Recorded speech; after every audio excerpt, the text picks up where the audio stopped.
made publicly that affect my reputation, it is important for me to respond publicly and factually. That's all I've got. Thank you for being here. Hearing me out. Thank you. Anyone else for public comment?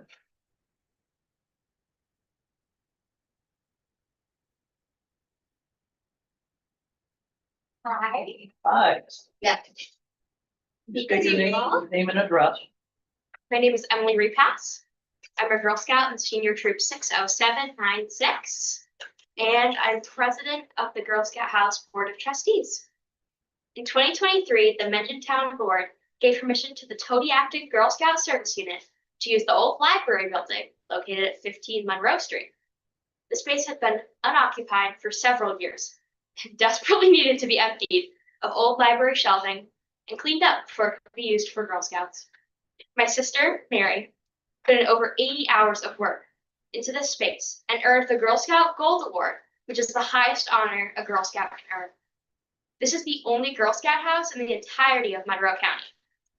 Since 2024, troops have been able to use the new Girl Scout house for meetings and storage.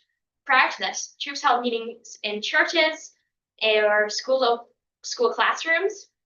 Leaders had to haul all of their meeting supplies to and from meeting locations, and their ability to meet was limited by the location's availability.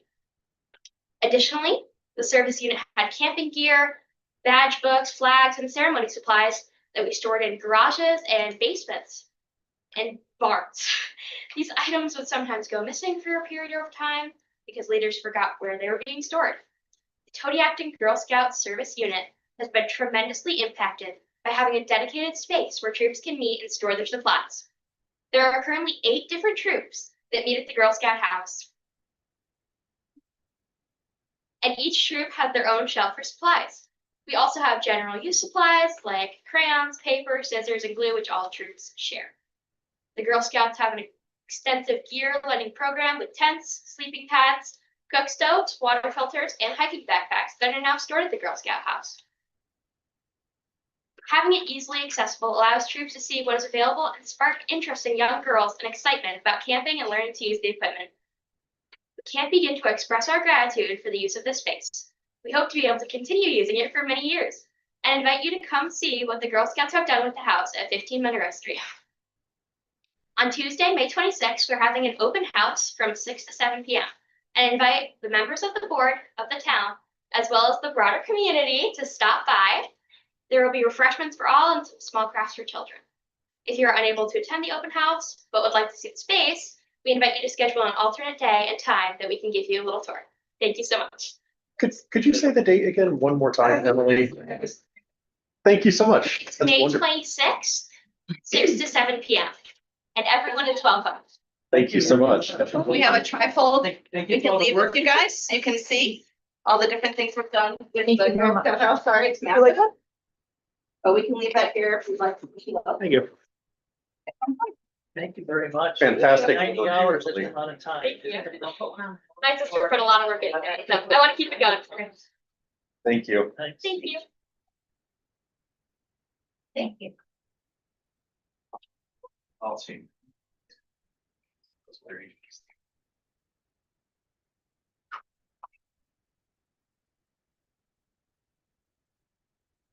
Good. Good evening. I'm Andy Desmond. I'm on 19 Charleston. I'm also a member of the Mendon Square HOA Board of Directors. We're really just here to confirm that the board received our one and only communication to the town board from the HOA board, which was sent this morning. We wanted to make sure it was included in public record. While it'll be shared, like the key points, similar to a couple of things I heard earlier of the status of an alleged stop work order from April 9th and next steps, the status of an appearance ticket, which was noted in the community paper in violation of town code in next steps, and assurance that any future activities will be properly permitted and in accordance with all applicable town codes, including setbacks from residential properties. That's all I had. Thank you. Thank you.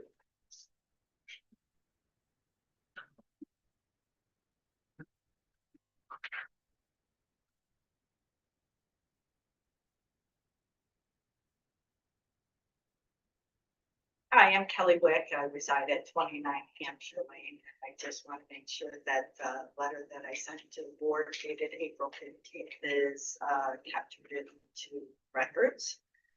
This is in regard to, and due respect, Mr. Emmy's 3808 Rushman Road. The zoning for that property is currently set as business.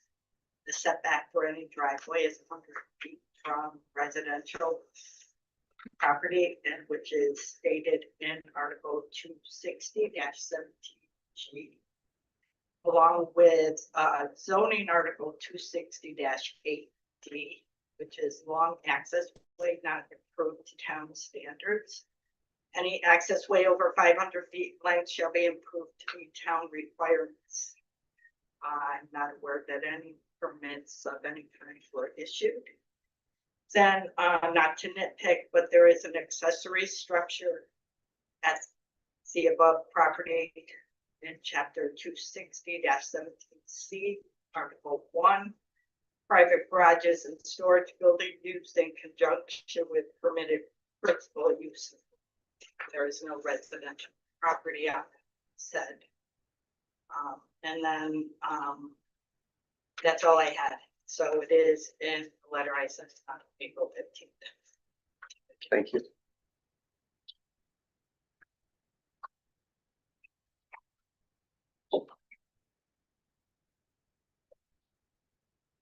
John Lunke, 27 Hampshire Lane, Mendon. Again, on the same topic of the property at 3808 Rush Mendon Road.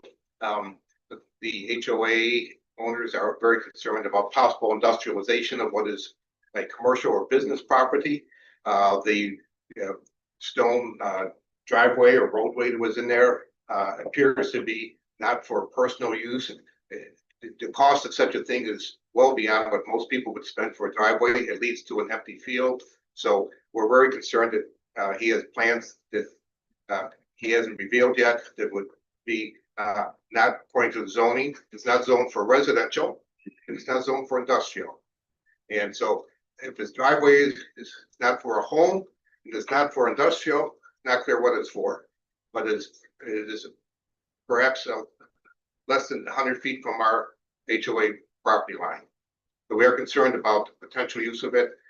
He hasn't done any use with it other than the driveway, that the roadway at this point we're concerned about, but we haven't seen any plans, but obviously want to make sure they all get approval if we're going to change it from commercial or business. Thank you. Thank you.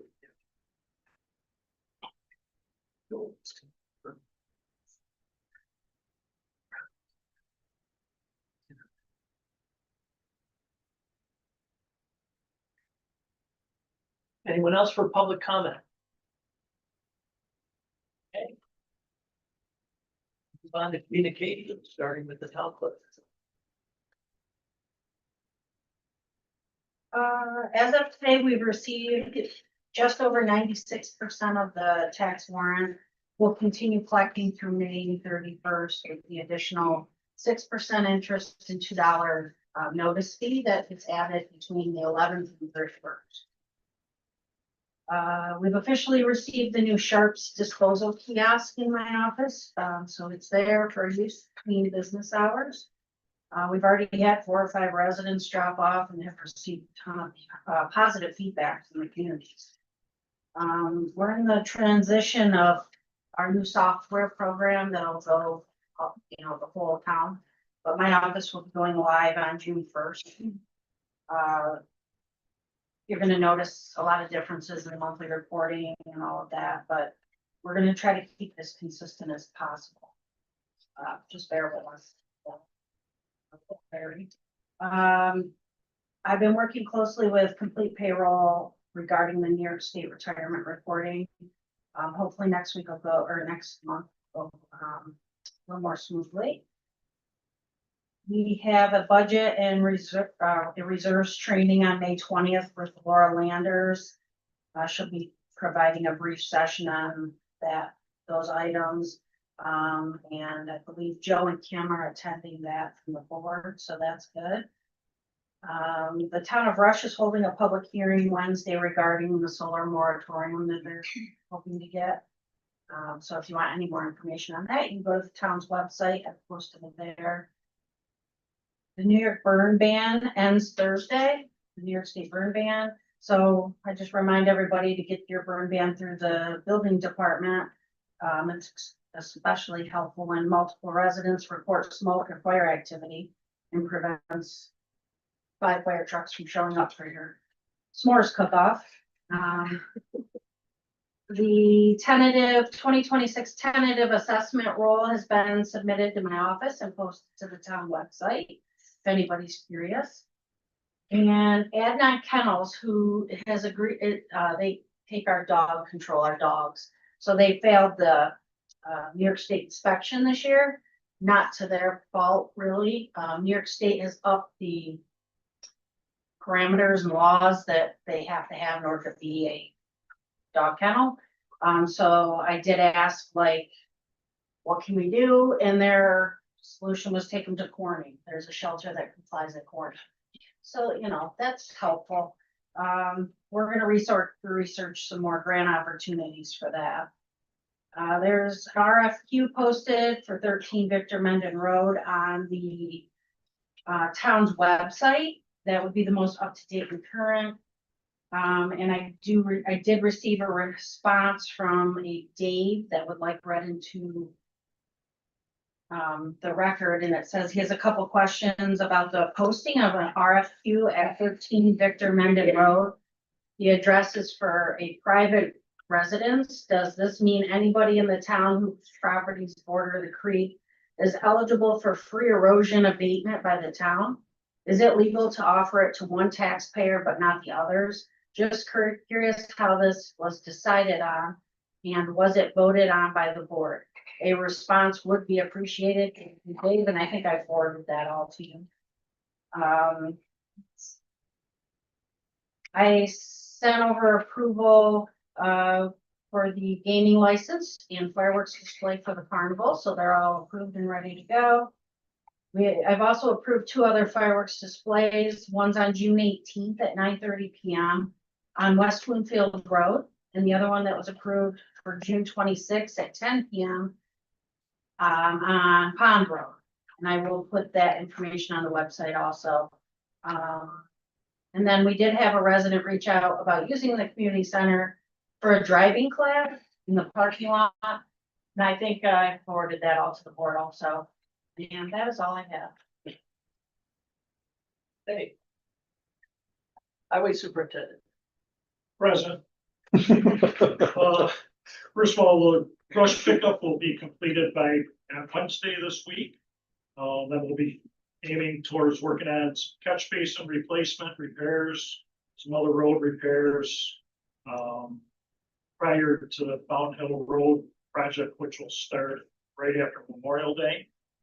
We took delivery of our first 10-wheeler dump truck. The other one will be in this week. We did a pre-budget planning session the other day. And coincidentally, we had a radiator repair on one of the trucks that needed replacement, so it kind of justifies our 7-year equipment replacement plan for large equipment versus 10-year plan. So this was on a truck that was over 10 years ago.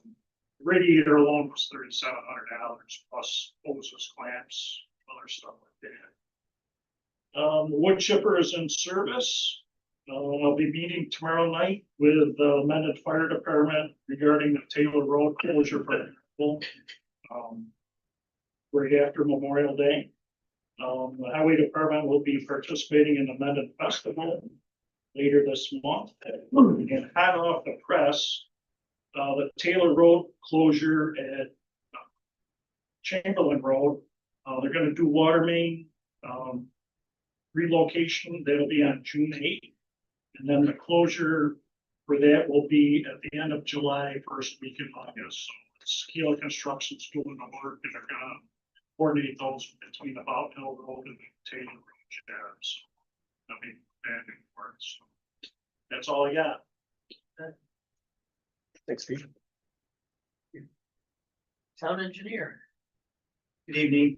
Number of projects to update town on, in your packet, we have grant applications. Been working with the town supervisor, trying to secure different grant opportunities. First, which Mendon has received half of its funding so far was the first round of record retention. Second round has been submitted, and we hope to have a confirmation or positive award in July or August. The next round of leases, different types of grants are coming out May 18th. We're hearing for different CFA applications. Once we get those, forward them on to you. Look to see if there's any potentials for them. We have submitted 2 proposals, and those would come out in that May 18th timeframe. One is for MS4 stormwater planning. That's in regard to the requirements of the town to mapping of their stormwater infrastructure, culverts, drainage ways. But the other culvert planning grant is another opportunity that the town could look into. That is for larger culverts, look at they're undersized for replacement. Basically, the way the programs work are their first phase planning and then it's implementation. So this would be the initial phase for that. We've been working with the town on the 13 Victor Mendon Road retaining wall. As made where previously, the town is soliciting bids. Get those. The mile square road sidewalk, you may recall, we did get a Montgomery County grant for $115,000 for that. The estimated cost is $230,000 roughly. It looks like potentially the bids may be coming in slightly higher. We hope to finalize those numbers the next couple of weeks, and we will get you final numbers and anticipated schedule for that. Let me proceed. We have been working with the town attorney. She's done a good job at getting the easements with road. So that's proceeding along. Stony Lonesome Road, no updates on that. Other items we've been talking. So that's all I have for you. Thanks, Tom. Town attorney. Thank you, Mr. Supervisor. Well, we've been busy supporting ongoing operations for the town, commenting at times on the procurement or records retention type of questions, assisting with easements for the sidewalk project. The one notable thing to note is that there was one tax assessment case from last year for Southco that was still pending, and we were able to negotiate a resolution to that the board is going to be considering tonight. It does not involve any refunds whatsoever, and it is a very modest reduction in the assessed value. So it was assessed at 2.35 million, and it's going to be assessed at 2.2 million starting in 2026. Then it will be in place for 3 years pursuant to the real property tax. That's all I have. Thank you. Peter, Climate Smart Task Force.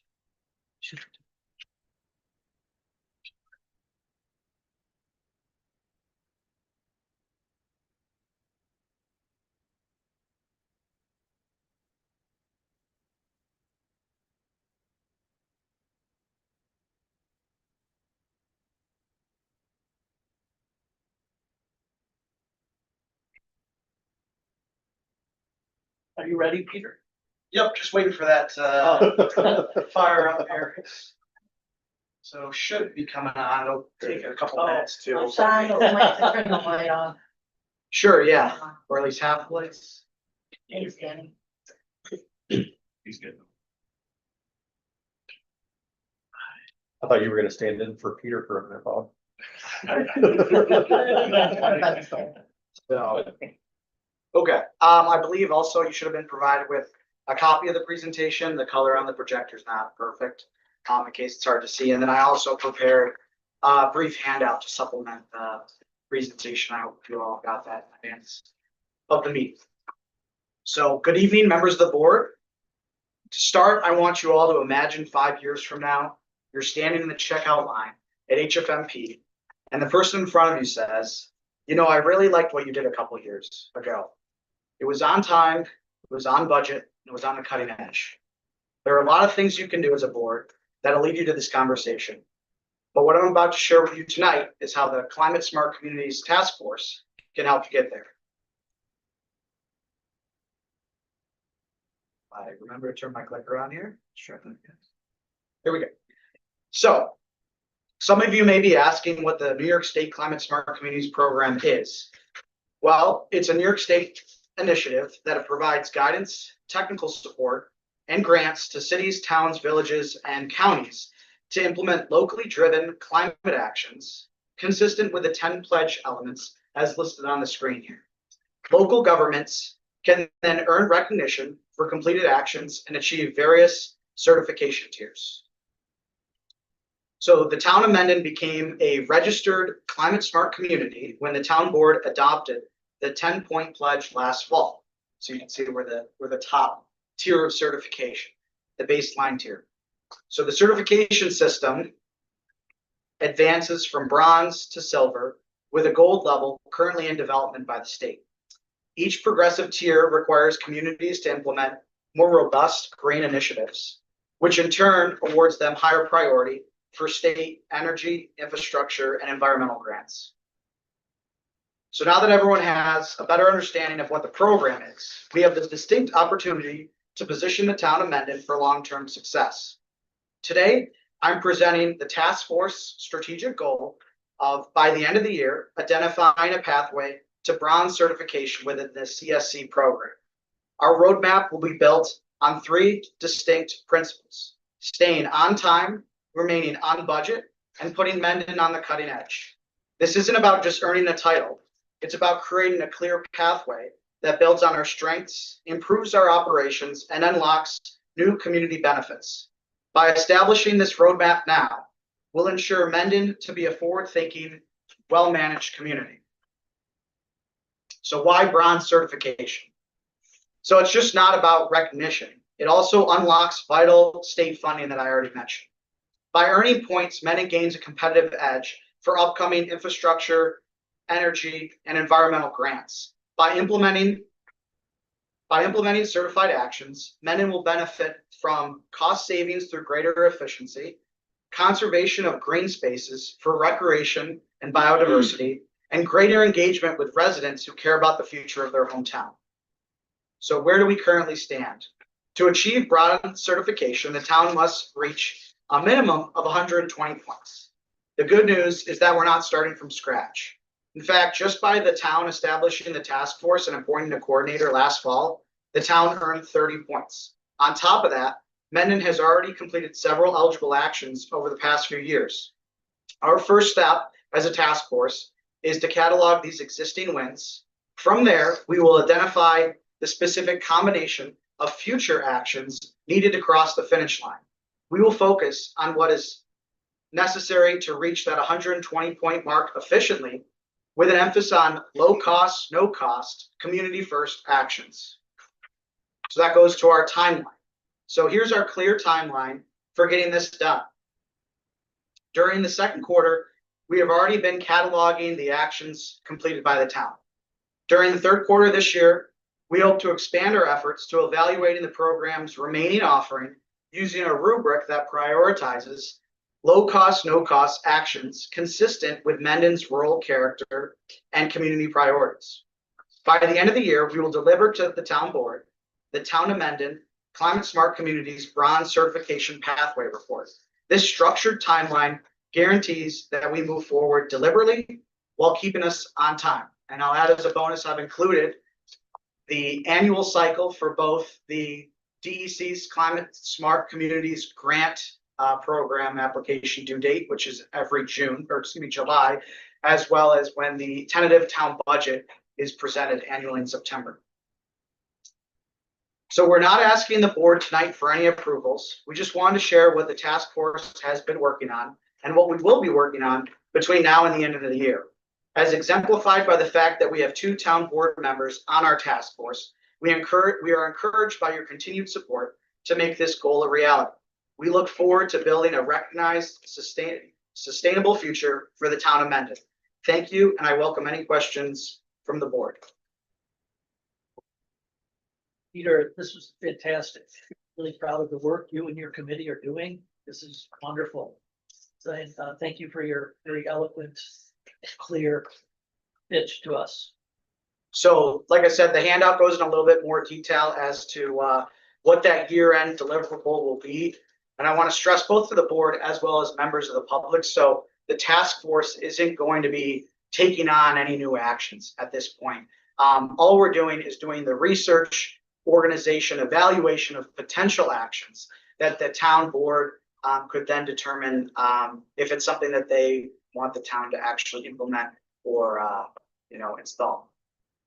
So the goal would be to document initiatives in 2026, plan it in the budget in September, and then execute against them in 2027. Yeah, the hope is, right, we would be able to present that plan to you guys at the end of this year. Then you could review it, evaluate what sort of actions, because it's not going to be implemented in 1 year. I mean, some of this stuff, some of the actions alone take a couple, years, I'll say, to actually go through. Some of them are, comprehensive plan updates or other inventories, assessments. But right, the idea is it's going to be on your guys' plate. You can digest it. So then when the grant opportunities come up in the summer, the town can start there, and then they'll be able to supplement any of that with the town budget. Fantastic. Thank you. I just want to say thank you, Peter. I know Peter and Rebecca have worked really hard. The whole committee has worked very hard, but I feel like Peter and Rebecca have really done a lot outside together. So thank you. Yeah, thank you for being a member of the task force. Thank you, Peter. Yep. Okay, we're on to communications for from the town supervisor, FPP. The first, Skipped over the top. oh, I'm sorry. Yep, Where do you want to start with? Tom. Yeah. I I can start. I attended our monthly meeting at the highway department on April 15th. We looked at the progress of the cold storage building. I have to commend the highway employees. They did an excellent job doing the installation, installing the metal on the sidewalls. The only thing that's left in there is to extend the ductwork from the heated side into the cold storage side, which I think that project went very, very well and went up quick. We discussed the status of Stony Lonesome Road. And like Tom says, DOT has come along. They're willing to reinstall the guardrails for us, which is a big help and a big cost savings. We discussed portable speed signs, possibly purchasing new lighter models. The signs the highway has now are very heavy. They're hard to move. There are newer models out there which make it a lot easier to rotate through the town, different locations that people are complaining about the speed. And we talked about the proposed changes to the procurement policy with the head mechanic and his thoughts on that. And that was prior to his meeting with Tanner. And we discussed the employee handbook, concerns from the highway employees and possible changes, possibly carryover of vacation days. And that's for the highway. I attended a ZBA meeting on April 23rd. There was one application for an area variance for ground mounted solar panels in front of the primary residence. There were issues with the dimensions on the site plan. The dimensions did not add up as per the size of the lot. And the applicant had submitted showing the location of the solar panels, which was incorrect. The public hearing was left open and the applicant will be returning at the May 14th meeting. And I attended May 7th, attended a meeting on Miles Square Road with the highway superintendent, the town engineer, the code enforcement officer, and we walked through the locations of the sidewalk, the drainage work that needs to be done, the easements that were given, and so forth. And that's it. Thanks, Tom. First, I want to acknowledge that May 3rd through the 9th was Public Service Recognition Week, which honors those who serve in local government. So I want to extend my appreciation to all the Town of Mendon employees for their hard work and dedication. I attended the Climate Smart Task Force meetings on April 7th and April 21st. And as you saw, Peter did a presentation about what the committee has been working on. I attended the Historic Preservation Commission meeting on April 8th, where the committee reviewed the updated EPOD 5 map that was prepared by Leah Mathis of Monroe County GIS. There were approximately 55 corrections made from input from the HPC members, and on April 13th, the HPC chair requested that this updated EPOD map be placed on tonight's agenda for board approval. I know that it is not listed there, but I did see the maps in our packet, so. The request for quotes for 13 Victor Mendon Road, I noticed the legal notice, and the engineer's report dated December 29th, 2025 identified that the retaining wall project at this location was anticipated for a spring 2026 construction. With the Kearney excavation with a proposal of $34,850. And we had received the occupancy permit by the DOT. So I'm unclear why the town board was not informed of the changes to this project and why there is an RFQ issued without town board approval. My understanding is that while our procurement policy does not explicitly address RFQs, both an RFQ and an RFP require town board authorization prior to an issuance. The absence of a formally adopted RFQ process raises procedural concerns, as public procurement should follow established policies to ensure consistency, transparency, and proper authorizations. I also wanted to follow up from last month's meeting stemming from the resolution 26-153 about a final investigation. And with the absence of an HR director, it conflicts with the provisions that were intended to ensure that employee complaints are routed to someone other than a town supervisor or the town clerk, and that future complaints are not investigated by current board members. So given the employees may be unsure where to file a complaint involving an elected official, I believe the town should consider engaging an outside HR specialist. The town previously utilized Karen Marchese on a per diem basis, but we did not renew that contract at our organizational meeting. And then I had a question about where discussions currently stand with the former Critics property. As July 14th, 2025 meeting, the village had requested that the town assume ownership of the 10.5-foot section of the property containing the sidewalk, the light poles, and a retaining wall for which the town currently holds an easement. With the UR planning to construct an urgent care facility on the site, I'd like an update on the status of this easement and any related negotiations. And finally, I read in the Sentinel that Tanner and Dan from the village have been meeting regarding the ambulance contract and was wondering if there was any status on that discussion. Oh, right. Great lead in. I'll talk to that one first. So, yeah, so continuing on from January, Dan and I have been in contact about the ambulance service for Minden. The same contract provides EMS service for the village as well as West Winfield. We are exploring how we can maximize the benefit for all of our residents, making sure that when there is an emergency, we can appropriately dispatch EMS to the location without busting the budget for any of the municipalities. So one of the things that is under discussion for a trial run is to stand up a second ambulance service. So right now there is just the one ambulance location that is kind of in the middle of Honey Eye Falls, if you know where it is. The discussion is standing up a second EMS shift at the Minden Fire Hall. This would provide significantly enhanced service to the residents of Minden, faster response time, as well as enhanced redundancy if there is a call and one team is out responding to a call. We have a second one that's available either for calls for our residents or for third-party calls if a neighboring town has a EMS call that's not being responded to. So we are going through, we're trying to estimate what the cost looks like for that, as well as what the insurance reimbursable would be. So expected call volume, looking at how many mending calls have been missed or have been outsourced to third-party EMS service to try and estimate what the total cost is, as well as the cost to each municipality. Does that make sense, Ken?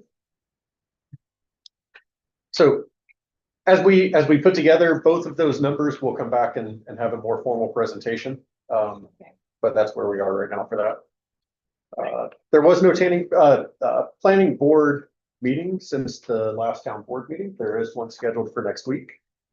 We worked through the procurement policy draft update that we will discuss today. So met with the highway department. Thanks again for allowing me to come out. I think it's a great conversation.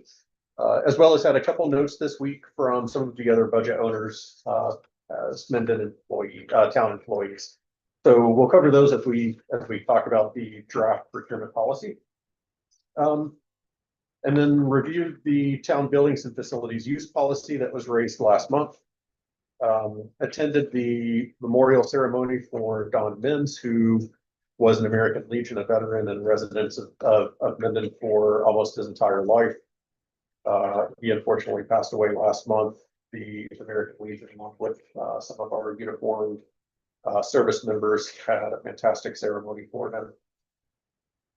And then looking to support the American Legion for their Memorial Day activities. I also received an update from Rebecca, who is on business travel today and not able to attend. Would you like me to go through that real quick? Sure. Let's provide her updates for the week. Yeah, so she asked me to share her regrets for not being able to attend tonight's meeting, and wanted to be able to provide the town and the board an update on her activity. So she attended the ECB meeting on April 7th. Continued the discussion around rectifying the disconnect between how town code describes what the ECB does and what the ECB actually does. So they're working through a recommendation to how to close that gap and either adjust what the ECB is doing today or adjust the town code to better reflect what they're currently doing. Attended the Honey Eye Falls Environmental Fair on April 25th, which was moved from Harry Allen Park due to weather. The ECB did have a booth there where they talked about Mendon ePods with visitors.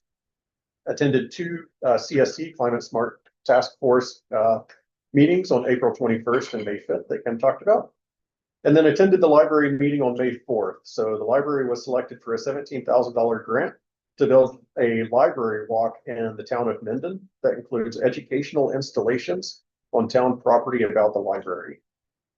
And finally, worked with Joe, the town attorney, and the New York Department of State Open Meeting Law Committee attorneys to understand what New York State law is regarding participation in town board meetings via teleconferencing and retained voting rights as a remote participant. Appears to be a workable path forward, and we hope to be able to utilize this option in the future.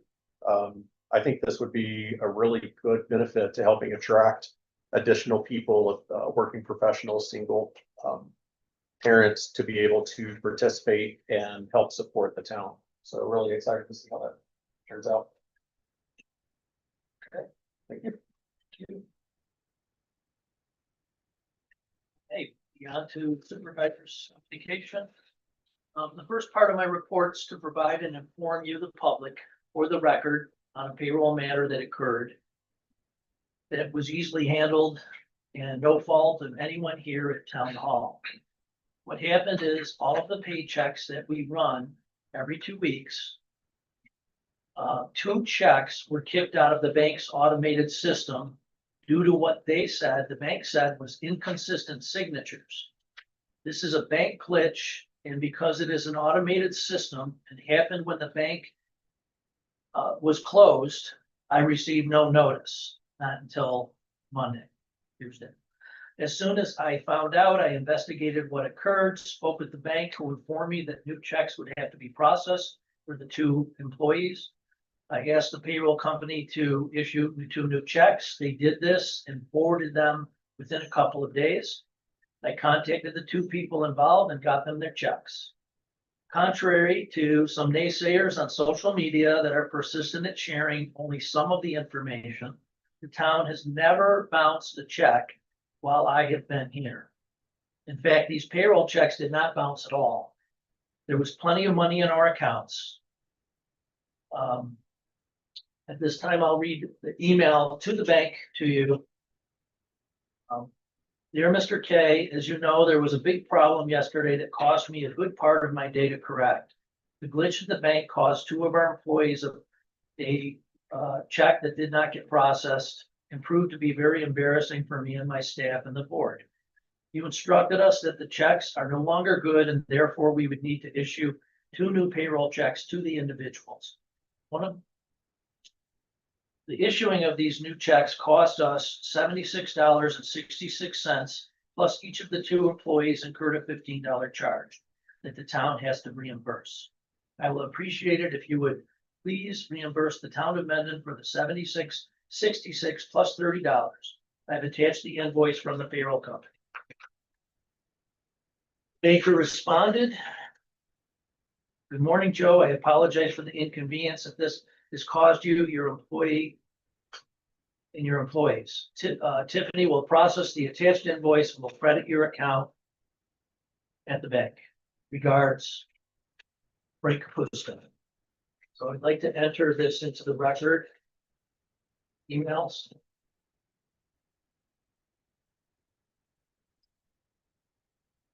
We'll move on. Michelle brought up about the dog kennel. Kevin and I have been trying to set up a meeting with the mayor of HF as well as Adnan Kennel to discuss what some of the problems were with why they didn't pass inspection there and see if there's anything we can do to help them. The reason we're interested in doing that is the only other choice we have, as Michelle mentioned, Cornell. I think it was Cornell or Corning, New York, which is a question. Henrietta has built a brand new dog, or is in the process of building a brand new dog facility. And we have an option to join them, but it's at a high cost. It's approximately $19,000 initially, plus we'll have to contribute to the maintenance and overhead of that facility. It would be shared with 4 towns at this time. And so that's one of our options. The other is if we can help Adnan Kennel supply and meet their inspection requirements, then that option has cost us very, very little money, around a couple $100 a year, to be honest with you. I anticipate it could possibly go 300, 400, 500, and that's a lot cheaper than 19,000 plus annual upkeep and overhead. So Kevin and I are hoping to meet with the mayor and Adnan Kennel to discuss that. I was a guest speaker at the Senior Citizens Group Luncheon. We discussed the possibility of a senior exercise class at the community center. And the update is that we have a resolution tonight to create a class for this year if the board approves. I met with Pete and Tom and everyone at Highway Department this month. We meet monthly to continue communications between our 2 departments, very important. Communications going well. We had a pre-budget meeting last week where Carter Whitmore demonstrated his amazing ability to research and assemble valuable facts and figures for us to use and make good decisions for the town. Thank you, Carter, for all your due diligence and hard work. Really lucky to have Carter. We met with our local Monroe County Sheriff Captain Chris Fay and Zone B Community Engagement Deputy Kelly Valvasori. We discussed traffic safety, parades, and other issues that affect us all here at Mendon.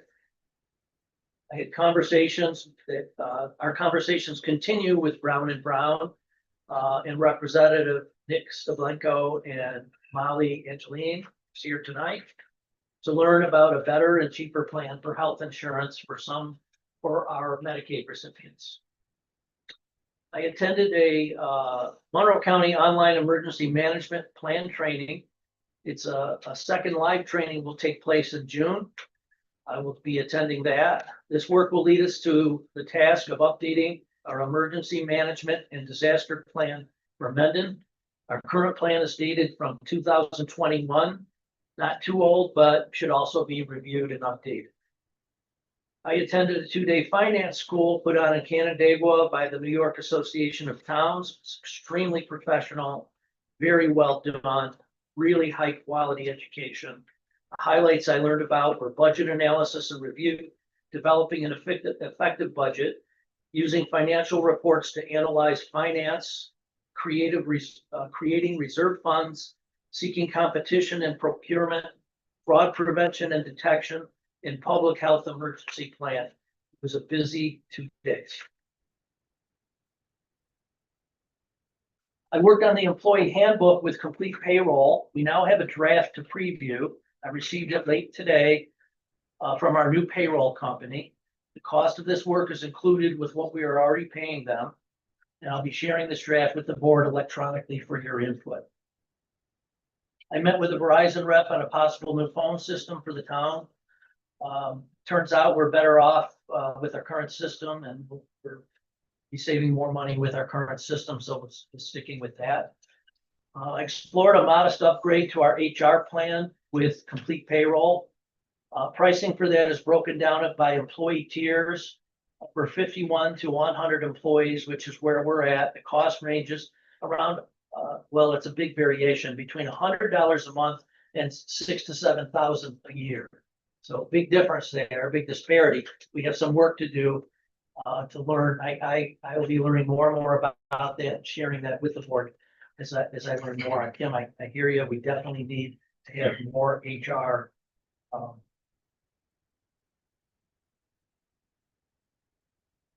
More HR, more human resources. So let's see. Yeah, I met with Complete Payroll for a follow-up refresher training. Several of us took the refresher training in order to maintain our payroll plan and our plan to cross-train various important tasks like payroll. So we're trying to have 2 to 3 people capable of doing a lot of these tasks. So if somebody's out or sick, something happens, someone else can cover these important tasks. I met with our town engineer. You heard of his report. Recent topic is the new sidewalk on Miles Square, connects 251 with Lehigh Valley Trail. It's a small part of the sidewalk plan that has been in place for years. It's nice to finally see some progress made on this, and thanks to Tom for keeping it moving. We're also discussing recent offerings of grants for flood control and mitigation. We're having conversations regarding ways to offset our high electric bills the town faces. Board's asked to partake in discussion on the flooding issues. Later tonight, we'll be discussing that. We've been plagued with flooding issues in recent years. New York State recognizes this and has put forth some grant money. As you heard Tom say, the first step would be doing some studies, getting grants to do the studies, and then next year we can follow up with applying for grants to help mitigate the flooding issues. As a matter of fact, I got an email right before this meeting started from someone, a new person I haven't heard from yet, experiencing flooding problems on Cheese Factory. Continued discussion with the New York State Department of Transportation on Stony Lonesome. There's nothing new to report here, but I do have a call with a rep from DOT scheduled for tomorrow. The Historical Preservation Committee presented the EPOD number 5 map. Jeff, thank you very much for all your work. Changes were made to this map because of some very diligent work done by our wonderful Historic Preservation Commission, led by Jeff. Many inaccuracies on the map were rightfully changed. In conversations with officials here at Town Hall, I'm not going to ask for the map approval today. I'll ask Mr. Tesh to meet with Corey Gates and myself in order to go over the map with some official feedback. It was really nice work from all of you at HPC, and I look forward to getting that map as a resolution and passed by the board to accept it in the future. Our office will also meet with accountant Laura Landers on managing and working with reserve accounts next Friday. And the last thing is closing of the youth center for this school year will be May 21st to coincide with the HFL school calendar. That's all I have.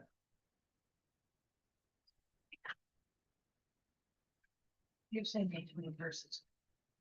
Yeah, the youth center will close after May 21st. That'll be the last day. Okay, so I'll make a motion to approve the town clerk's monthly report. Second. Okay, any discussion? All in favor, say aye. Aye. Any opposed? So moved. To make a motion to approve the minutes of the regular meeting held April 13th, 2026 as presented. I'll second. Second, any discussion? All in favor? Aye. Aye. Any opposed? So moved. Motion was, I'll make a motion to approve the minutes of the special meeting held on April 27th, 2026 as presented. Second. Okay. Discussion? All in favor, say aye. Aye. Aye. Any opposed? So moved. Budget adjustments. Make a motion to adjust the amount authorized in resolution 25-185 for salters and plow equipment for 2 trucks. The authorized amount is to be increased from $336,707.64 to $337,353.82, representing an increase of $646.18. Per the original resolution, current operating budget and paid from account DB 5110.2. This adjustment is necessary to correct the amount stated in the original resolution. I have a second. I'll second. Any discussion? Was this a price increase of $646 or was this a? No, it wasn't. And I think the original quote of the original proposal was incorrect. Okay. So that $646 represents the correct. The amount. true amount. Okay, thanks. Okay. All in favor? Aye. Any opposed? So moved.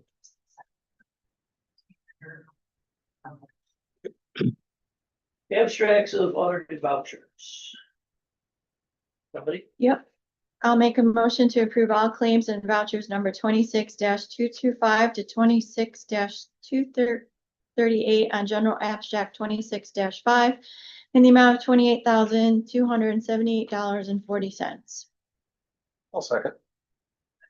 Discussion? Yes, so I had to audit this month and at our organizational meeting, we approved the attorney's monthly rate at $4,583. The current average, because the bill was for 3 months, January, February, and March. So that's an average of $5,389 per month. So does the board need to approve the increase? And then my question also for Megan is this how you're going to be invoicing us for every 3 months or on a monthly basis? So to answer your first question,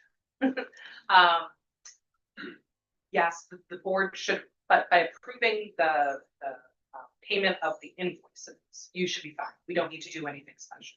Okay.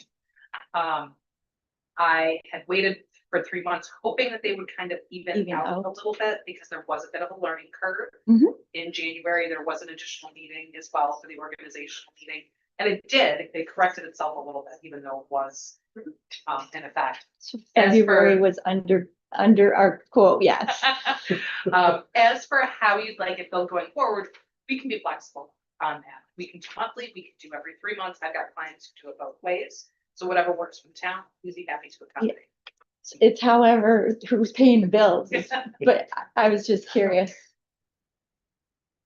So, Yeah. okay, I'll comment that, we have new board members, a new supervisor, we have a lot of new things happening.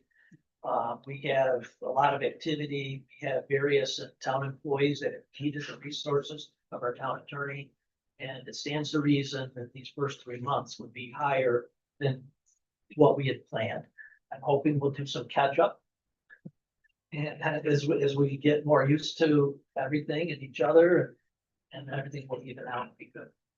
So we do not need board approval for the increase in the invoice. Just as long as you're approving the invoice, that's. Okay.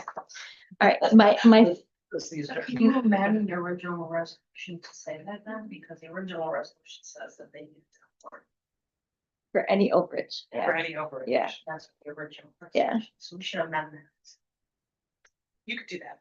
That would be fine too. Okay, my second question, Yeah. but I think we're gonna deal with that later tonight. I didn't sign one of the vouchers for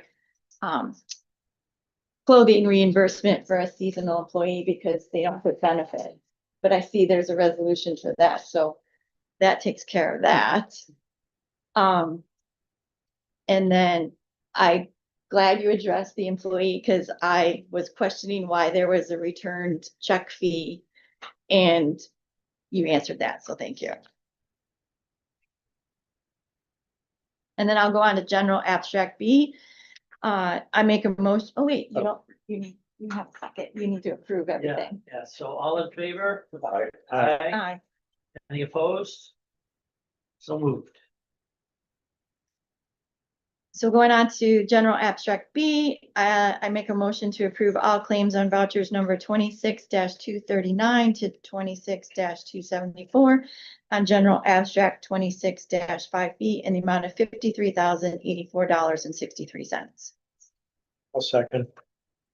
Any discussion? All in favor? Aye. Aye. Any opposed? So moved. I'll make a motion to approve all claims on vouchers numbered 26-103 to 26-129 on highway abstract 26-5, the amount of $81,757.79. I'll second. Okay, any discussion? All in favor? Aye. Aye. So, any opposed? So moved. What did I- Library abstract A, we don't have to approve anything, is just for the record. Library vouchers number 26-054 to 26-059 on library abstract 26-58 in the amount of $1,325.41 was presented to the town board for payment. And library abstract B, number 26-060 to 26-067 on library abstract 26-5B in the amount of $3,081.34 was presented for the board for payment. Thanks for that. Okay, item 10, amend last month's resolution on new hire. Whereas the 2026 budget for buildings and grounds was created to hire a second full-time year-round laborer for buildings and grounds, a motion was made by me. I make a motion to approve, to move Riley Kester from full-time seasonal labor to full-time year-round labor, the same pre-approved rate of pay, $26 an hour,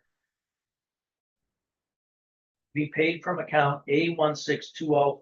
The word seasonal is removed and replaced with full-time year-round. He will report to Kevin Jungate at Buildings and Grounds. Do I have a second? I'll second. Any discussion? All in favor? Aye. Aye. Any opposed? So moved.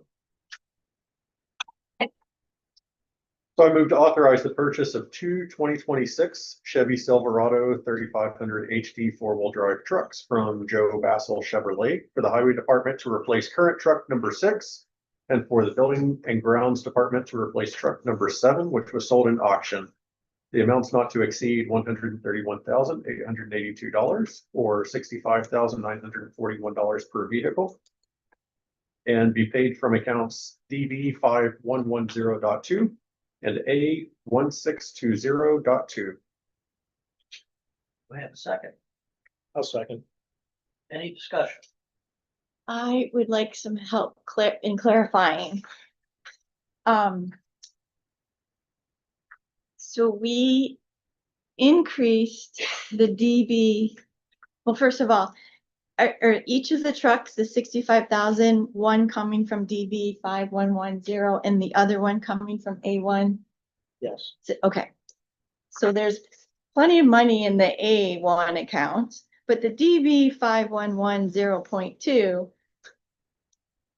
In April, we moved money into that account from reserves for the loader, which was 155,000 and some. We just passed a resolution for the Salter and plow to increase it by $646, and there's 340,000 in that account. Are the new trucks, how's that account getting funded? Is that coming from reserves? I think you're correct. I think the one for the highway department is supposed to come out of the DA. Because right now there would be enough money in that. There's, the money, my understanding from my research, I saw, and I just researched the bank accounts. I saw that the money was moved from reserves to the, money market account. So money, I checked, the money is in the money market account. So, once the board approves this, money is there, a voucher will be drawn and it'll be paid for. But when I did vouchers last week, looking at what the current budget is, there's only 340,000 in that. So to do what we're doing tonight and that truck, there's none. Needs a budget increase, is what you're saying? I would think The so. but money's there, that's what I was concerned about. Where is the money though? It's the money market account. So I guess until I actually see it, I don't feel comfortable approving that. The research I did showed the money being moved from money market or from reserves to the money market. I didn't bring that data because I didn't know that it would be questioned, but I would have brought it to show you that to you, but, because the money is in the money market account. I know where the transfer was. I saw it. It went in there, so it's been in there all this time. So I can help clarify. So in 25, the money was moved. Yeah. Joe found it, showed me, everything was moved into the money market. Okay. But then 26 starts and the budget's made.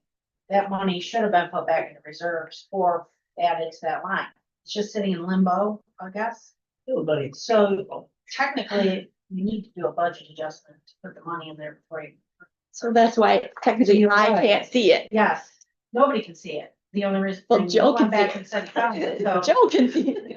Yeah, but it's not in that budget line, so technically you can't pay it out of that. Until it's moved into the budget. I'm not opposed to the truck, Pete. It's just I want to make sure we have the money. Should we just try to make a new resolution right now? That's up to the attorney. You can make a resolution now approving the budget adjustment. Okay. I don't have an amount. Do we know the dollar amounts exactly to transfer or? That would be the question. That would be So, nice. Pete, would there be a problem if this waits till next month? Give me 2 seconds.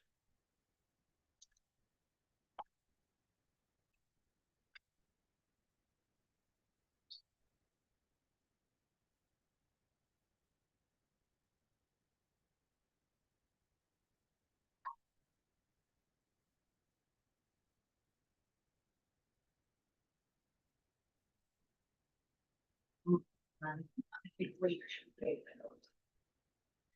Is it on the interest of last time? Not on the other hand, no, it should have been moved to a reserve. It was all last year, but. We have money that's not associated with. So the Salter and the plow weren't budgeted for this year. They were budgeted for last year. Technically, it's not, but. Denise tells me, yes, it should be coming out of the DA account, the pickup truck. I think where the confusion came in was the truck that was gonna be purchased or paid for this year ended up coming in for delivery last year. That would have been a Freightliner truck. So then the 2 that were supposed to be here last year are coming out of this year's budget. So I think this is where we found out that there was a confusion or where the money had to come out of the. Would it be a problem if we do this until next month or? Okay, just for everyone's understanding, since COVID, there's been a huge delay in getting trucks built and moved to us, to the town, and for all towns, anybody buying these vehicles. So, typically what was expected to be delivered last year wasn't, so therefore and then a change in administration here, therefore there's also confusion over that issue. It's not a big deal, the funds are there, He said that there was a resolution that had to be first, then she'd asked you about changing the DA account, since there was $340,000 in that account. What is $3,000 from last year? Part of this. so ask me about. The DA account should have $340,000. So instead of doing You did, yeah, so this has gotta be done. Yes. That was earmarked for the truck in 2025. It was not. Yeah, 5130. Did that drop off? And what's the DA? Okay. About the same. I suggest we just table this, resolution Yeah, until next month.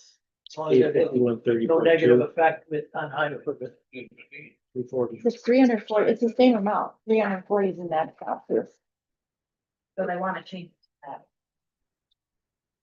Just that the truck's being ordered, I've got to submit an intent to purchase for the Well, that maintenance. keeps coming out of that account. And if they haven't been delivered yet, so, Does that include paying the money right now? But so I think, DA I think what we're looking for 5130. is to allocate the money 5130.2. for 131. So, Oh, yeah, that's right. if anybody's like that, the right, the Right. resolution. Who wants Right to now, use- I who don't wants to mind use that? proposing it. That's a DB 5110, DA 5130. Great. What was the question? I Sorry. As I say, if someone wanted to craft the resolution right now, we could go forward with it. Otherwise, you I- can wait till next month. Yeah, I think we table it for next month and figure What out. I think. All right, so I'll make a motion to table this resolution until next month. Have a second? I'll second. Okay. Okay, Okay, I'll second. all in favor? All right. Aye. Any opposed? So moved. South Coast settlement proposal. You can't. I'd be happy to propose a resolution. The resolution, but you can send Actually the move. motion. Yeah. You could just questions for it. So, whereas Southco initiated tax certiorari proceedings for real property located at 250 East Street in the town of Mendon for tax year 2025-26, and the proceeding is currently pending in the New York State Supreme Court for Monroe County. And whereas the parties have negotiated a resolution to the proceeding as described in the settlement agreement attached here to and incorporated herein. Whereas the town of Mendon has obtained advice and assistance of its counsel, Art C. Kristen Emery LLP, with respect to the proposed settlement agreement, and is duly considered same. And whereas the assessor supports resolution of the proceeding through the proposed settlement agreement, therefore a motion is made. I make a motion that the town board approves of the resolution of the proceedings on the terms set forth in the settlement agreement. Be it further resolved that the town board authorizes the town supervisor and or Harder C. Kristen Emery LLP take all action necessary to effectuate the terms of the proposed settlement agreement, including without limitation, execution of the settlement agreement and any related orders of the court shall take effect upon its adoption. Do we have a second? I'll second. Any discussion? I did speak with the assessor and he was more than glad with the settlement proposal. Yes, knowing that we have attorney approval and the assessor's approval, I'm okay with this. Okay, wonderful. I just want to say, really good job not having to owe a 2025 refund, because looking at it, it's if they set the 2026 value at 2.2, kind of surprised that they didn't order a refund for 2025. So really good work. So thank you for You're welcome. advocating My for pleasure. us. Thank you. Okay, all in favor? Aye. Aye. Any opposed? So moved.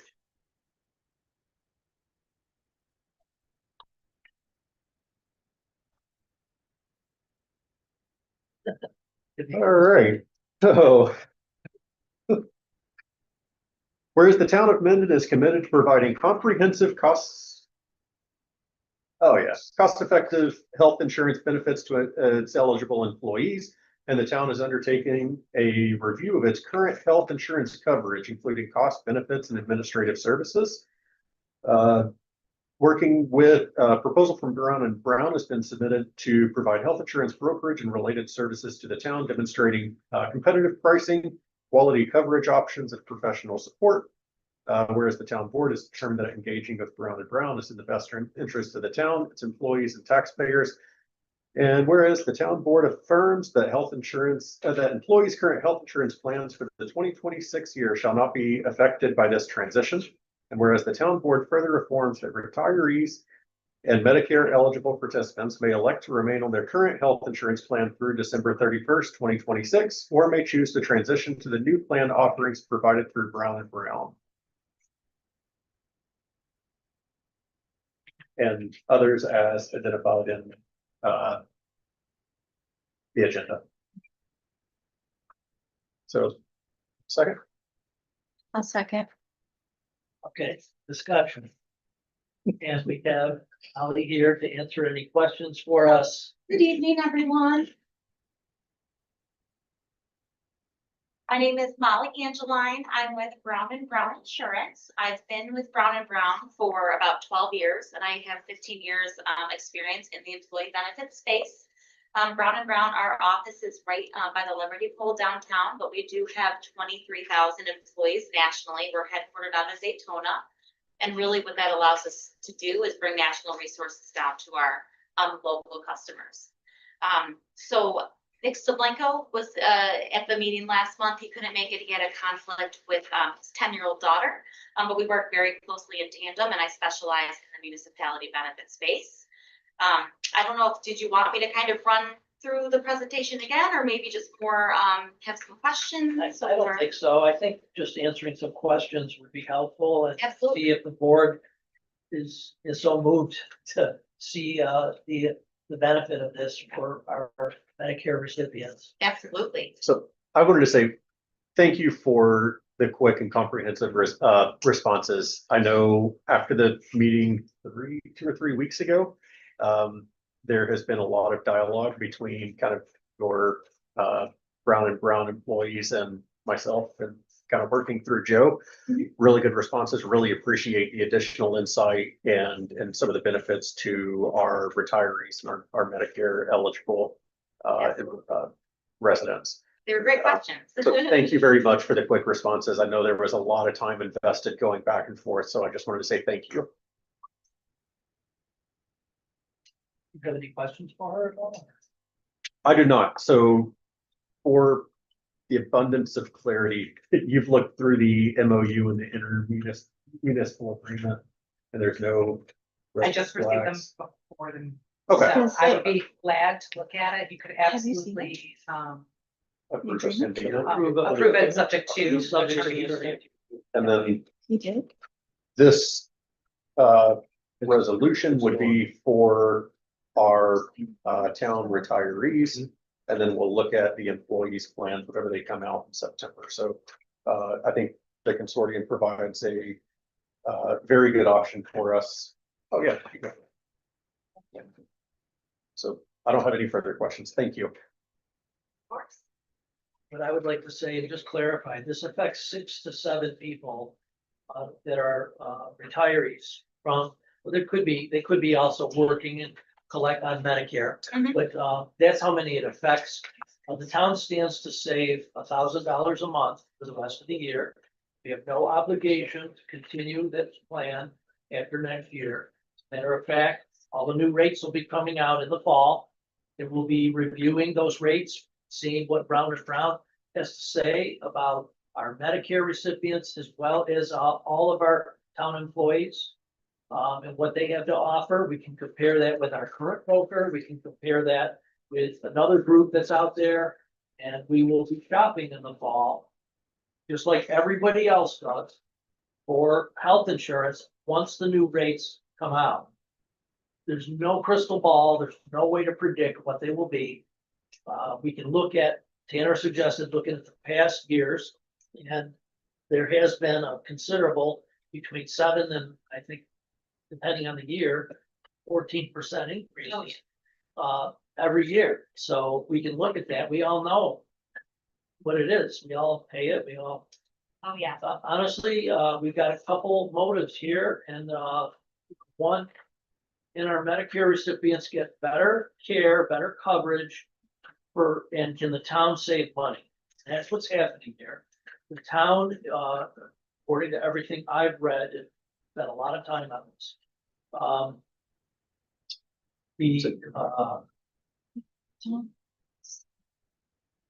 It's just a good plan. It gives you better benefits. It's not substantial more benefits, but better at a lower cost. So town can save $6,000 minus a $1,000 fee, which is $5,000 for the rest of the year. I think it's a good option for the town. Just to piggyback off that, I'll just say the trust, the Medicare program that you are talking about entering, it's heavily discounted off of the community rated plans, like the individual group plans. So rather than just buying as the town of Mendon, you're now looked at as a jumbo client, like an Amazon. So you get, you know, the discounted, right off the carrier's margins, right by banding together. They're getting less profit off of each one. Also, insurance is about pooling a law of large numbers, so you're able to spread the risk. So some of the forecasting we did, we showed, you know, fruitful savings over the next 3 to 5 years in the Medicare.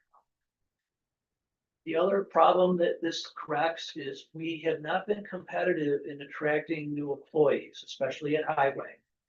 We've lost 2 potential good people as a result of our health.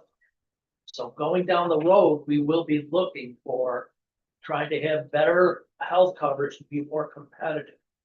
So this resolution tonight is just for the Medicare recipients. That's all we're doing this year. And in the fall, again, we'll be shopping, looking at what the options are for the rest of the town. I just wanted to clarify to everybody so they understand what's happening. Because it is difficult. It's a big expense. It is. Yeah. So has anyone spoken to the retirees? Are they aware of this?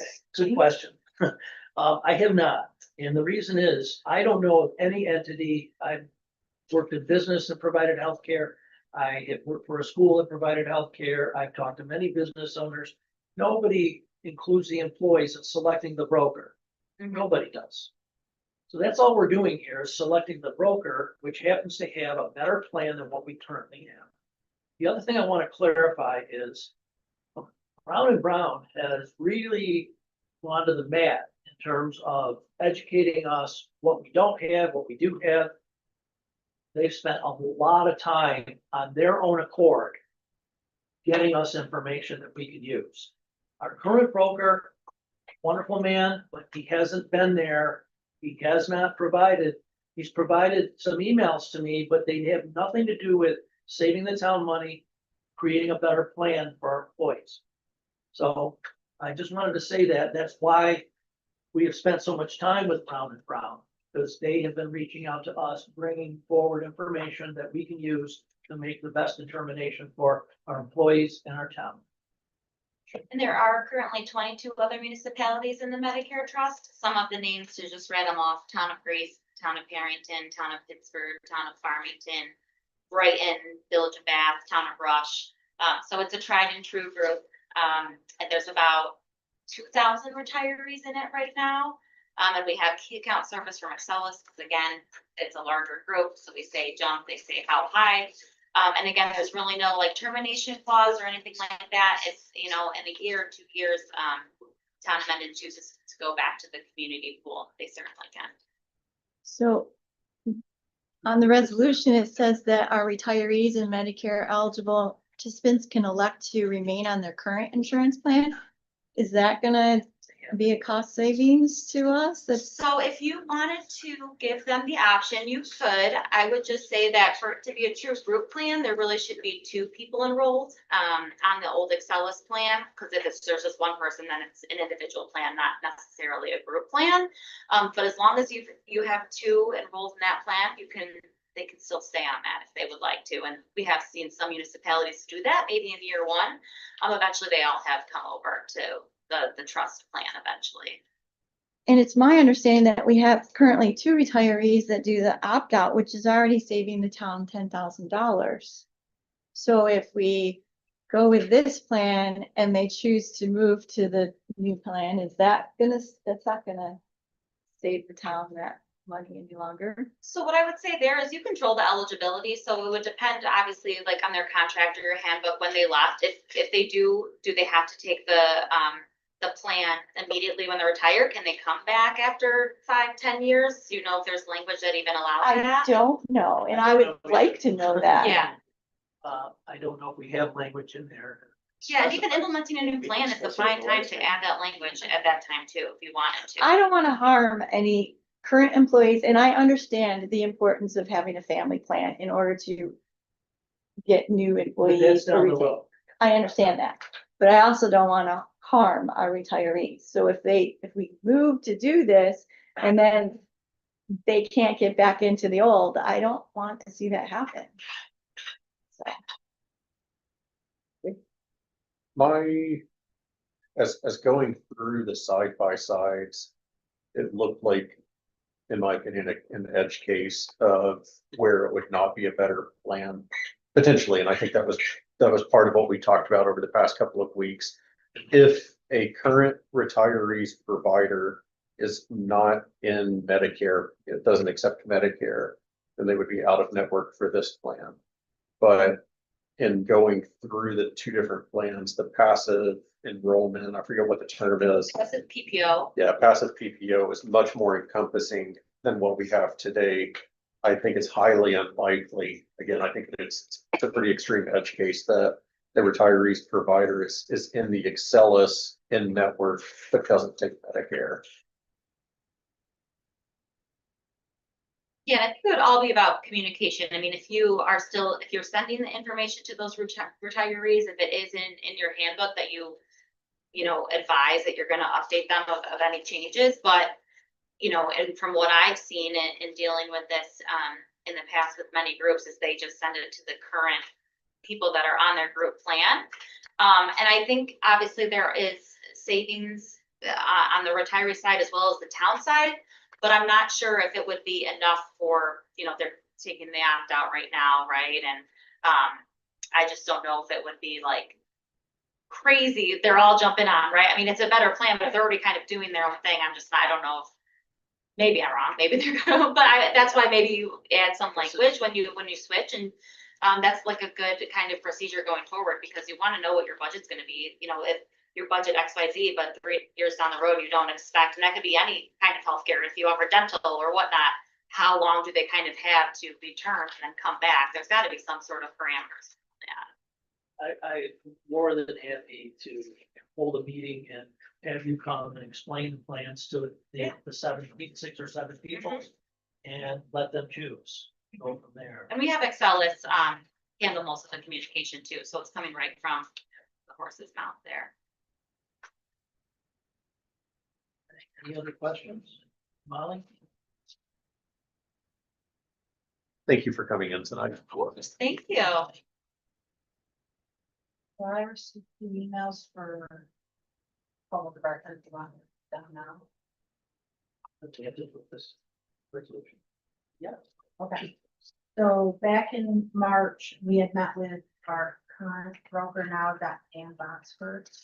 And he had sent in March 23rd, he sent an email that says, "Dear Supervisor Alani, I'm following up on our meeting last month, and I'm continuing to gather information from other towns and expect to have a more complete comparison later this year. I would also like to acknowledge your new administration and the work involved in becoming familiar with current operations and establishing priorities for the town.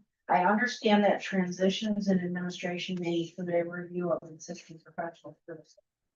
Having worked with both large and small brokers, I would be glad to share at the appropriate time the advantages of working with a smaller firm, particularly in terms of relationship and response. We discussed that the town of Mendon's current benefit structure, new employees receive paid dental and 1,500 HRA that rolls over annually. The town employees, the town contributes up to 80% of the cost of the gold plan for employees. If an employee elects spousal coverage, the town pays 50% of the additional cost. While dependent coverage for children is paid by the employee, employees hired prior to 2018 receive spousal and dependent coverage at the same contribution level as the employee.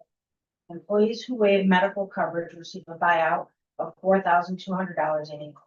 The town's projected share of total benefit costs for 2026 is just over $300,000 in retirees. One of the key factors in contributing to Mendon's relatively low health insurance costs compared to other municipalities has been the number of employees waiving coverage, currently 11. For context, the annual cost for a single enrollee to participate in the family is approximately $7,000. By not receiving the 4,200 waiver and contributing 20% of the premium, it's approximately 2,700. Family coverage requires an even higher employee contribution. During our February discussion, one concern raised was the loss of one or two experienced candidates in the highway department. At least one individual would have faced approximately $10,000 more in annual healthcare costs by joining the town. This highlights an important trade-off. Enhancing benefits to attract and retain employees can lead to an increase in enrollment and in higher overall costs. Most of his emails are relevant to us shopping in the fall, in future, procurement of health insurance. They don't have anything to do with current proposal tonight or a resolution tonight, so. Right, he just asked that these be put in public record. Yeah. So that's it. Okay, and then he can certainly bid, be involved in the bidding or the, sharing of costs and benefits, in the fall, and he certainly will. So the second email came in after the last presentation in May, and it said, "Dear Mendon Town Board members, it's been a privilege to serve as the Town of Mendon's health insurance program over the past several years. I appreciate the trust the town board has placed in me during the time and the opportunity to assist the town in managing one of its most significant and rapidly increasing budget expenses. As both an insurance broker working with municipalities and a town board member in another community, I understand the complexity involved in evaluating employees and retiree health insurance programs. I also appreciate the supervisor addressing the issue early in the budget planning process. Whatever decision the board ultimately makes regarding welfare services, I understand that periodic review of professional services is part of a municipal operation, and I do not take that personally. After listening to the recent presentation, I want to provide the following comments and observations for consideration. 1, there's no guarantee the town will realize savings in the current year through the proposed change, depending on participation costs could increase if retirees currently utilize individual market coverage elect to enroll in the FMIT plan. Based on proposed resolution, existing retirees may remain on their current plans this year. Number 2, I would encourage the town attorney to review any proposed contracts or agreements before payment of any joining or participation fees. Number 3, additional discussion may be warranted regarding long-term strategies for active employee coverage. The presentation referenced the Gold 17 plan and the possibility of HSAs. The Gold 17 plan includes deductibles and cost sharing for hospitals and outpatient surgical services, which may create higher out-of-pocket exposure for employees with significant medical needs. In addition, implementing an HSA structure would likely require the elimination of your current HRA arrangement, impacting all of your eligible employees. In reviewing the comparison to other municipalities, I noted references to contribution percentages and plan types offered. However, I do not see comparisons of actual health insurance costs per eligible employee, nor data regarding the percentage of municipalities that continue to provide retiree health insurance benefits. Those metrics may provide additional context when evaluating overall program value. I would also like the board to consider several accomplishments under the town's current approach. The town of Mendon's health insurance costs per eligible employee are amongst the lowest of Monroe County towns. No employee benefits have ever been reduced for existing employees, as changes have consistently grandfathered current staff. The town's retiree strategy, allowing access to individual market plans combined with HRA reimbursements, have already generated savings.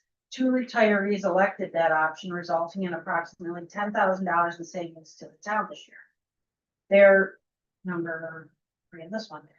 remain a number of additional strategies that can be explored for active employee coverage. I previously suggested forming a committee of consisting of employees, board members, and insurance professionals to evaluate your current structure and review alternatives and gather employee feedback regarding what is and is not working. Understanding the details of the town benefit structure is important to making informed decisions and ensuring changes are not viewed as arbitrary. Finally, I would respectfully note that the timing and urgency of the proposed resolution raised concerns for me, particularly given that next year's insurance rate have not been released and there are no guaranteed savings identified at this time. One possible approach would be for the board to invite both parties to present formal proposals for the 2027 plan year. That process could provide additional time for the board to evaluate options, consult with employees and taxpayers, and compare experiences from other municipalities before a long-term decision. I formally request that this email, along with the attached email dated March 23rd, be included as part of your public record. Thank you for your consideration and for your continued service to the town of Mendon. Sincerely, Dan Bonds. I believe that email came in yesterday. I called and left a voicemail for Dan, but was unfortunately not able to connect with him. I know he had made a couple comments about potentially being able to provide additional information. Unfortunately, with the short lead time, a call coming here, an email coming in on Sunday and a board meeting on Monday, there wasn't a lot of time to explore that. But I believe if I go through and understand his email, he's really looking at the employees. And I like his recommendations on bringing in and getting formal proposals once 2027 rates are released. I don't believe that it impacts the retirees, and I think that the consortium is a good plan for the retirees. Tom, I'd love to hear your opinion on it because it may or may not directly impact you. Go back. Well, what I do like about the resolution is it gives the employees, the retirees, the choice. Yeah. They either stay with what they've got or go with Brown and Brown.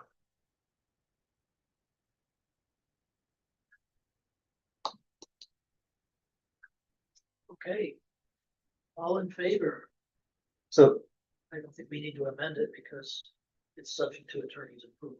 yeah, do we need that in the resolution that it's, so I would amend the resolution pending review and no significant deviation on risk profile expense or abnormal or onerous terms and conditions.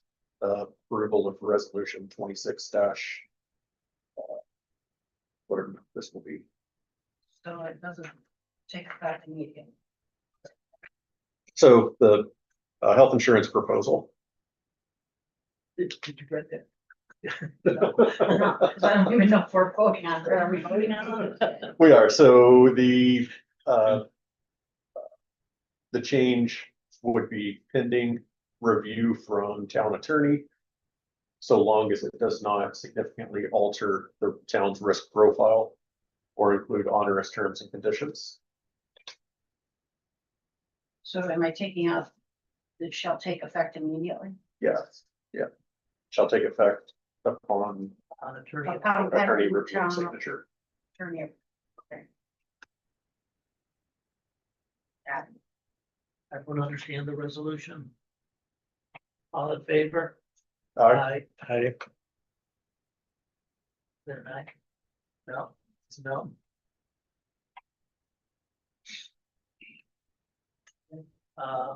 Any opposed? Nay. Resolution does not pass. It does. Why? Oh, Oh, we got three, so. Yeah. You- I you- do have just, we have a Four? question. Yeah, we have, You definitely have a. Yes, and you only need 3 to pass, but I just want to confirm, is member Voorhees going to be a beneficiary of this contract? is. You know, That will require an abstention. Okay. I'm so sorry. That's fine, that's fine. Like to deliver bad news. that's why He we likes have an attorney. it. Okay, so you say an exception. Explain, we can make a resolution with an exception or not? Need a quorum. We Because you're gonna have to. No, We're down to three. Yeah, abstention is essentially a no vote, so we are a 2-2 vote right now, so it does not I pass. thought you said exception, not No abstention. sorry.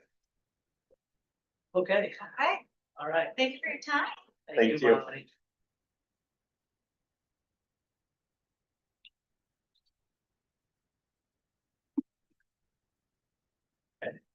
On to number 14, proposal for town email address creation. Resolution, I'd like to make a motion to approve the creation of official town email accounts for all members of our town boards and committees.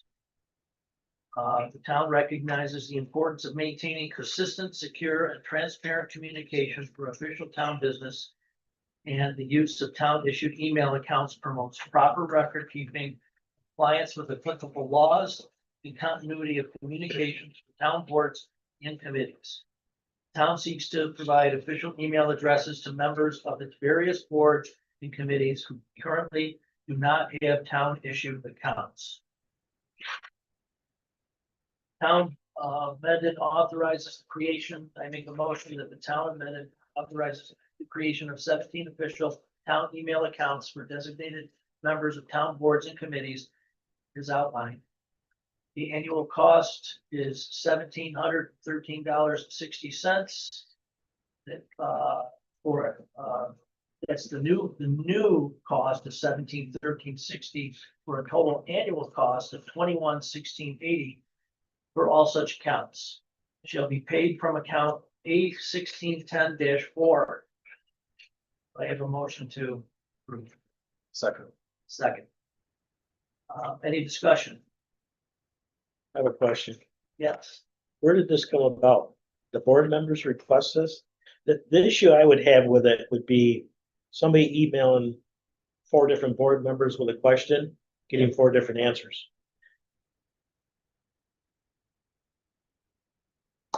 The issue isn't over whether they can email board members, because they can't. The issue is that they're using their personal accounts, which is susceptible to FOIL and not official. So it's been advised that I've surveyed many other towns. They all, including the village, they provide emails for all of their committee members. And that's where it comes from. If I may, Yeah, I please. think my primary concern would be that there are retention requirements for all town records. So if someone is using a personal email account, they may have an auto delete feature on it that they're not even aware of. That would just go ahead and purge things after a certain amount of time, and those are town records that are being purged. By providing the town email account, you can control the retention. And it also assists with searching for responsive documents to FOIL requests as well. Otherwise, you would have to rely on each of the individual board or committee members to do the searching and hope that it's, in line with the protocol that you give them. And then have them turn them over to the records access officer who then compiles everything together. It's very cumbersome to do it that way and can actually increase the costs associated with false responses. Thank you. You're welcome. So I have a question about it. So I noticed that our email addresses are all still .org. Is there an intent, or will we be changing to .gov email addresses with the new town website? The legal, I'll let you speak to this, Seth, but my understanding of the legal requirement is that the email on the town website has to be .gov. Yeah. Emails, there's no provision for that. Although I do notice a lot of towns are slowly changing all of their committee members and chairs to .gov. But in talking about this with our IT person, Danny, we can set up an alias that includes .gov, so no matter what happens, they'll get their emails.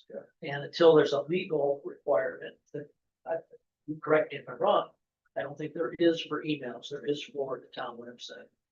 I would have to follow up the precise answer to that question. I can just say anecdotally, a lot of municipalities in the last 6 months have changed to the .gov. I just don't know offhand, when that is, or if it is required. So I would actually recommend we table this until we look and see if we're gonna change ours to .gov. Let's set them up from the start at .gov, so we could have an alias. Emails coming from us comes from a little bit more formal .gov email. Okay.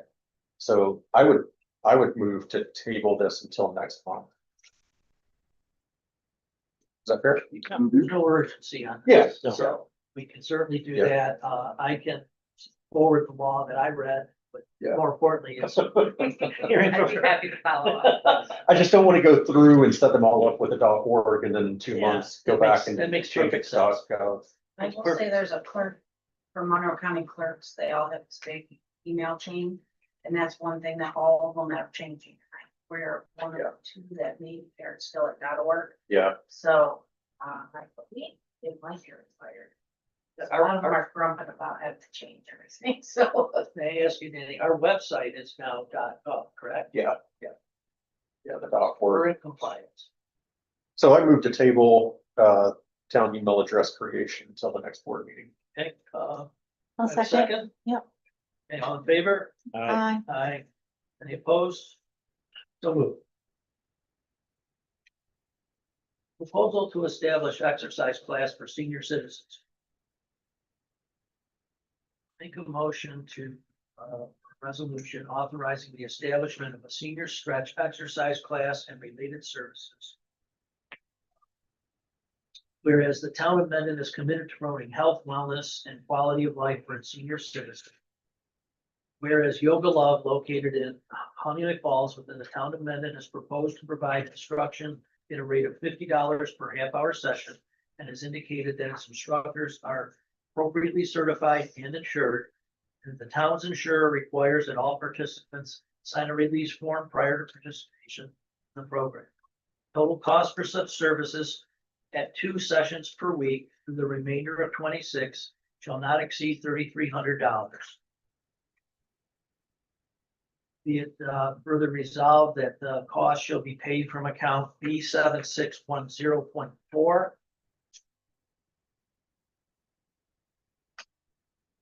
Is that correct? Should, next, sorry. I'm sorry, should be paid from B1910.4. Okay. We have a second I'll second. discussion. So I know that there's enough money in the account currently, but I don't know what the senior programs are for the rest of the year. Like, do they have things that are gonna cause extra expense? Yeah. So they are we have- gonna exceed what's in the budget? So. The only part of this is gonna come out of the account that they normally use is $50. So that'll have to come out of the B76. 10.4. The insurance increase would have to come out of the insurance, 10.4. They usually spend around $500 or $600 for their lunch every month. And then they do trips, to the group tours they see. Yeah, They'll do a lot of those, couple $300 here and there.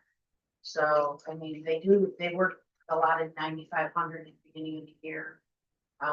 Plus some of that will get reimbursed from ARPA money from the CCC. which is ending, right? This is the last year Yeah. for it, and they have 10,000 that was kind of earmarked for them. So that fund would be replenished say by it would be ARPA okay. money. Okay, And that's, Michelle and I discussed this. She's been a strong advocate for our seniors. through this whole thing, and we discussed it, and the ARPA money would go back into that account to replenish any cost we would have. As far as going forward, we would have to measure participation and make sure there's a need for such a class for it to continue, and then the board will have to consider the cost of doing it for all of 27 and put it in the budget, so. That, one of my questions was, would it be, feasible for them to pay a minimum $3 a class, something? It's something we could do for looking at it next year. But we got enough to cover this This year you'll be. Yeah. Okay, all right, thank you. Okay, any other discussion? Any all in favor, say aye. Aye. Aye. Any opposed? So moved. Okay, I'm just doing, switching 16 and 17. I didn't need to amend the agenda for that. Well, reading 17 first. Motion for the town of Mendon to authorize payment of a $225 insurance related fee associated with the initiation of this seniors program to be paid for by account B1910.4. One second. Okay. Any discussion? All in favor? Aye. Aye. Any opposed? So moved. And 16. Make a motion to transfer $225 for the insurance rider to the seniors exercise class from the contingency account A1990.470 to account B1910.4. I have a second. Pardon? No.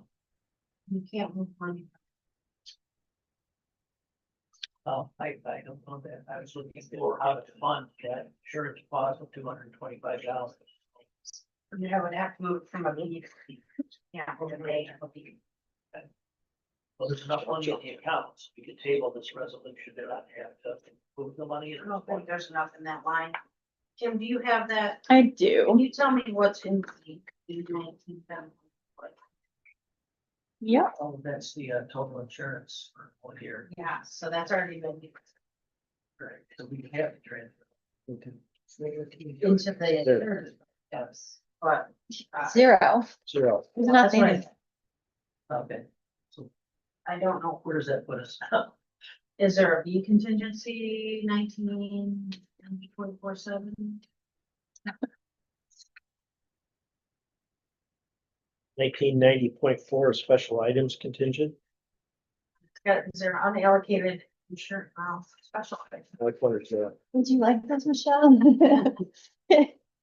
I would. What was the A 1990/4/7 label? So B 1990.4 special items contingent has $96,698 in it. Yeah, So tell me the account number again. it's the same as. B, 1990.4. okay. Okay, so, motion to, where did you get this? Oh, where did you get the latest one? Motion to transfer $225 for the insurance rider seniors exercise class from account B1990.4 to account B1910. Second, Second. and all in favor, any discussion, further discussion?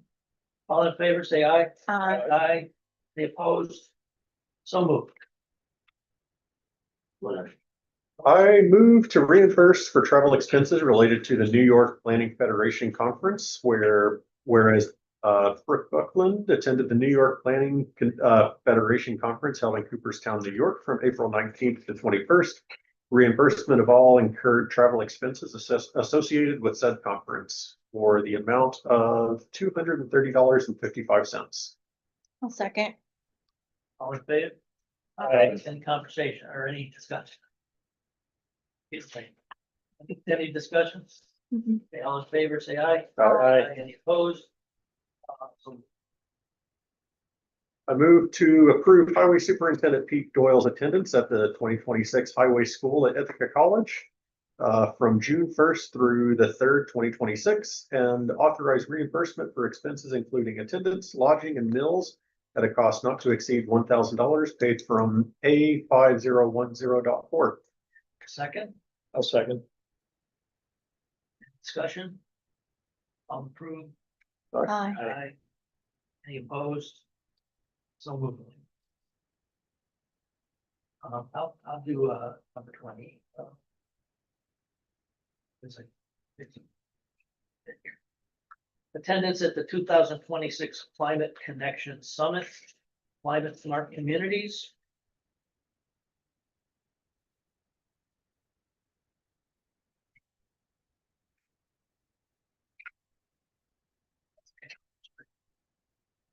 There. I'll make a motion to approve, authorize the Climate Smart Communities Task Force members Jeff Clark and Timothy Engstrom to attend the New York State Climate Connection Summit on June 10th and 11th, 2026 in Utica, New York. The board authorizes reimbursement for mileage at the New York State Comptroller through rate not to exceed 189.95, and lodging and ancillary expenses not to exceed $300. Town board authorizes reimbursement for meals not to exceed $230. Do I have a second? I'll second. Hey, any discussion? All in favor? Aye. Any opposed? So moved.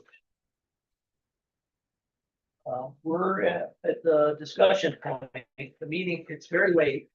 I don't know how you guys all feel about continuing this. These are discussion could be lengthy.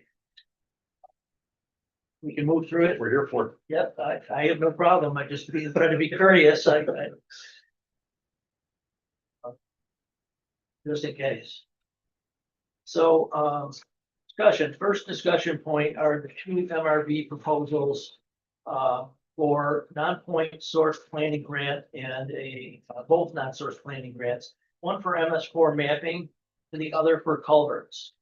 Well, I guess I'll lead off by saying that for quite some time now, I've been hearing from a lot of different residents about flooding here. New York State has recognized that there's a change in the weather that's affecting flooding in New York State. Therefore, they are providing more funding and grants to mitigate some of these flooding issues. I've also discovered that, like with a lot of the culverts and drainage areas, that there are a lot of problems with the design of them. So therefore, this has come to my attention, and I talked about it with our engineer, and that's why we're having this discussion. My only concern about this type of thing is how many people the flooding mitigation would possibly affect.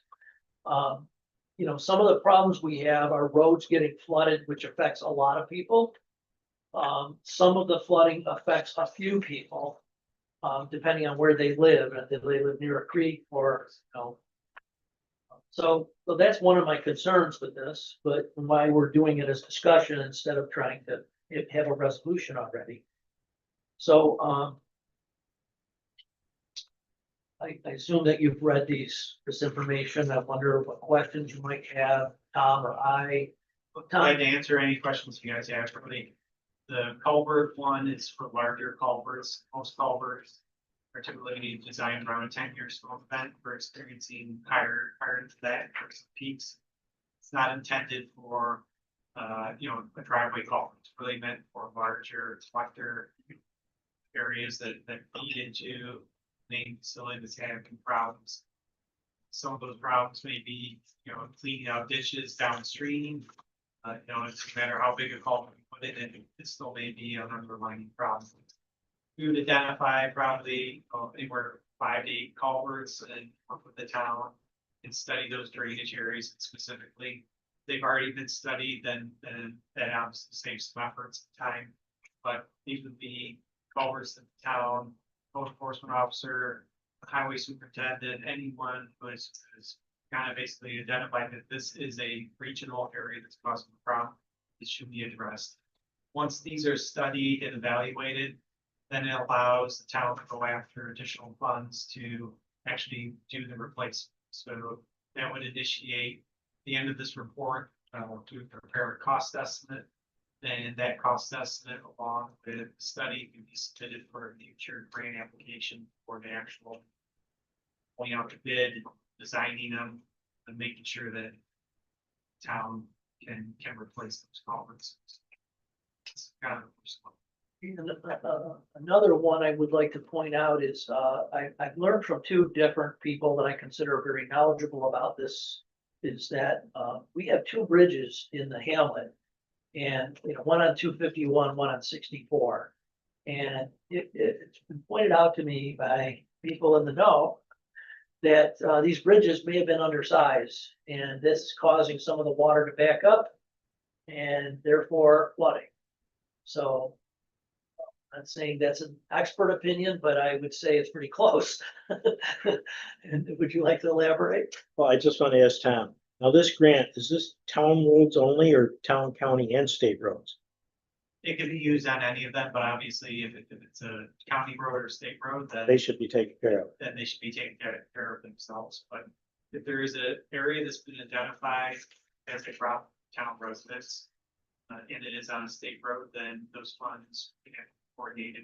So it still can be used for them. But if you identify an area that is on a state road that is undersized, it would be a kind of a conversation back and forth. And a lot of these grant programs are set up to help fund their own projects, subsets. And that's kind of like the next grant, the MS4.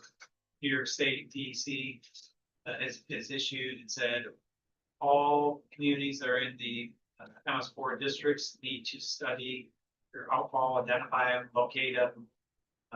And I think there's like almost 200 locations in Mendon. They need to be recorded. They need to be put on the map. They need to be checked at a certain time interval. Town Mendon does not have a comprehensive map of all these locations. So that part of the next proposal is really to go out, locate them, find them, identify them. And as we're identifying them, town will be doing an inspection of it. So this would allow the town to meet one of the threshold requirements, which is to have mapped document. So in essence, the state is saying, we want you to do this, but they're providing you the funds. It's similar with the culverts. If you know where there's a problem culvert, here are some funds to help you study those culverts and see if the fix can be a choice. Has the 2026 non-point source planning grant topics been released? No, not yet. They will come out. We just made May 18th. So it's just is a proposal is before you for consideration. We wouldn't move forward with it until obviously the grant can come out. B, we had an opportunity to review it with you. And it just allows us to gear up and ready to. I know you can't predict the future, but I mean, it is a lot of money to put together the grant. What is do you think that we would qualify for this and be awarded this grant? The caveat is you never know. Like with the records retention, that was for $75,000 grant award, which we did get you. I think we spent from $7,500 to do that. The MS4 grant is very successful. We've done that for a number of years for different communities and have secured it. I believe that would be most successful just because you guys haven't submitted for it in the past. It's something that the state really wants you to succeed and meet their goals. And we haven't done the culvert one You before. haven't done the culvert one either. And this is just to figure out the scope of it, right? Right. That's Right, $50,000. I know. Yeah, but our end would be 5,000 for each grant Yes. at a maximum, right? Yeah. So it only costs 30,000. I don't know if that's likely, but it only costs 30,000. You would pay more than 10%. It won't be, yes, the state is going to give you an allocated funds of 50,000. Out of that, the town needs to put up 5,000 for that. We don't spend the whole 50,000, correct? We have to put the whole 5,000. Out of that, our efforts are 6 grants, or either of those applications, very similar. Request Okay. If our, we're just having a discussion about this, so the grants come out May 18th, can we miss the vote? Or we have? No, we have until July, so. Oh, okay. It'd be good to know at maybe the next meeting. Yeah, okay, that's your what is the timeline? How that goes. And obviously, if you want us to study a state culvert or something that has more hydraulic modeling, then that would require more efforts, but that would reduce the number of other culverts that we would have to focus our efforts on that specific culvert and trust. This grant available every year? It has been so far, and every year is relative terms. They package it up differently, they give different names to it. Non-point source study, cleaning up ditches, sediments. So aren't always available to the south too, which is reviewed from supervisors. Some of the solar and electrical grants are out for businesses. In New York State, where they aren't necessarily here to for municipalities. They range sometimes around, sometimes wrong. Anyone else have questions about this? I think it's certainly worth monitoring, and whenever the grant list comes out, see what it looks like, see how we benefit from it. I think we'll have to study it, talk about it a bit, and then make some decisions about next month. Sounds good. Okay, we're on to discussion for revised procurement policy. Enter. All right, so a couple changes that have come in since the agenda was posted. A couple of the main ones. So that section 2 in the actual policy will be removed. I put the data foundation in just as a background and how I approached the threshold, the spending thresholds. Of course, once the policy or if the policy gets implemented, that would come out because that changes year to year. Thank you for that information. Oh, I appreciate that. there are still a couple references to POs. We don't actually use POs most of the time, so I tried to change that to order or quote. Did not catch them all. I know Denise emailed me this week saying, hey, there's a couple on page 2, there's a couple. So I'll do a final scrub and make sure all of those are removed. And then the other point that came out is that on one of the pages, I'll have to find it. It is the responsibility of the employee doing the procurement to make sure that there is funds available in that budget code before they actually commit to buying, to expending town funds. So that led to a little bit of a conversation about how they don't always have what the current funding per line is. So really wanted to talk to the board and to Michelle and see if we can get every budget owner a budget versus actuals on a monthly basis. That way they can make sure they're staying within their budgets before it gets to the town board. Oh, I'm sorry. I didn't realize you aren't giving them out to everybody. I give them to you. I can give them out to everybody. I just thought you were doing that. Oh, okay. That's okay. Yep. Yeah. And I believe those were the only comments that I received. So happy to hear your thoughts. I know we're changing the thresholds a little bit. I tried to put the justification. The other highlight that I want to call out is on page 1. The impacted budget lines are A, B, H, D, A, and DB. So it is not the library fund. Right. So we would have a separate. So the library manages their own procurement with their procurement policy.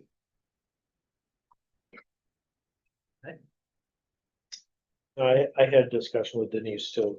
That's pretty much covered what it was. Awesome. You have anything to add, Pete? I think what we had talked about in our meeting and stuff like that, outside of the, we don't use PO numbers and stuff like that. The other thing was the verbal versus written quote. And we had discussed having two verbal quotes and stuff like that, and use proper documentation to denote what vendors we were utilizing for that. Outside of that, I think the only other question was think there was one of the ranges was 5,000 and 10,000 and then over 10,000, I think that there's a little bit. I think Yeah. Check on about maybe. Yeah, so there was one section where I did not update. The threshold to 10,000 that I've marked on mine. Right, okay. Yeah, on page 3, emergency purchases. And page 2, bulk material should both be over 10,000. So major repairs would be $5,001 to $10,000. Bulk materials is greater than $10,000. So, And I guess the other question was just the 3 written quotes versus 2 verbal quotes and stuff like that. Yeah, so- For that one category. yeah, so major repairs, it should be a minimum of 2 quotes. Written is always preferred. There is a call out that says a verbal quote is accepted if the person receiving the quote documents and signs it, called this person on this date. This was the quote provided, signed, and then submit that as if it was a written quote. And I think a lot of those changes really pertain to the highway department, so. Yeah. I think, through our discussion, I think we really need to, really narrow it down the boundaries that we needed and looking. Yeah, really appreciate the time from you and your team. I think it was really helpful, and hopefully we have a revised procurement policy that can stand up for a while and makes it gives the employees the freedom to operate for the town and gives the board enough control that way we don't ever overrun a budget. Generally speaking, it's, myself, Denise, Carter that are primarily involved with any of the purchasing within, the equipment, repairs, parts, whatever. So I think the other big discussion we had was, the big discussion was cutting edges on snow plows. And, Yeah. it's $4,000 for the cutting edge on a main plow. So I think it was to be able to purchase, through the American get a quote and, buy 4 at one time so that you would save on shipping costs, for example. So it was kind of where we're in that direction. Yeah, and I think we talked through a pretty good compromise of having a, stock supply, and wherever that gets low, we do a board approval to buy 4 or 5 in bulk. That way you've got them if you need them. It's primarily for wear and tear items, cutting edges, brake shoes, brake drums, tires, that type of thing. So it's what they're really trying to target. We have to keep our snow plows on the road. And the only They're a lot other, more effective on the road than the only other discussion point was around petty cash, because each of our departments have a different amount of petty cash on hand that they're authorized. So in the procurement policy, I just put up to $250. And then the department policies can always be more restrictive, but not less restrictive. Yes, sir. Does it give any recommendations like on insurances or warranties or? It does not. Or template? No. Do you think it should? I shy away from that because, It's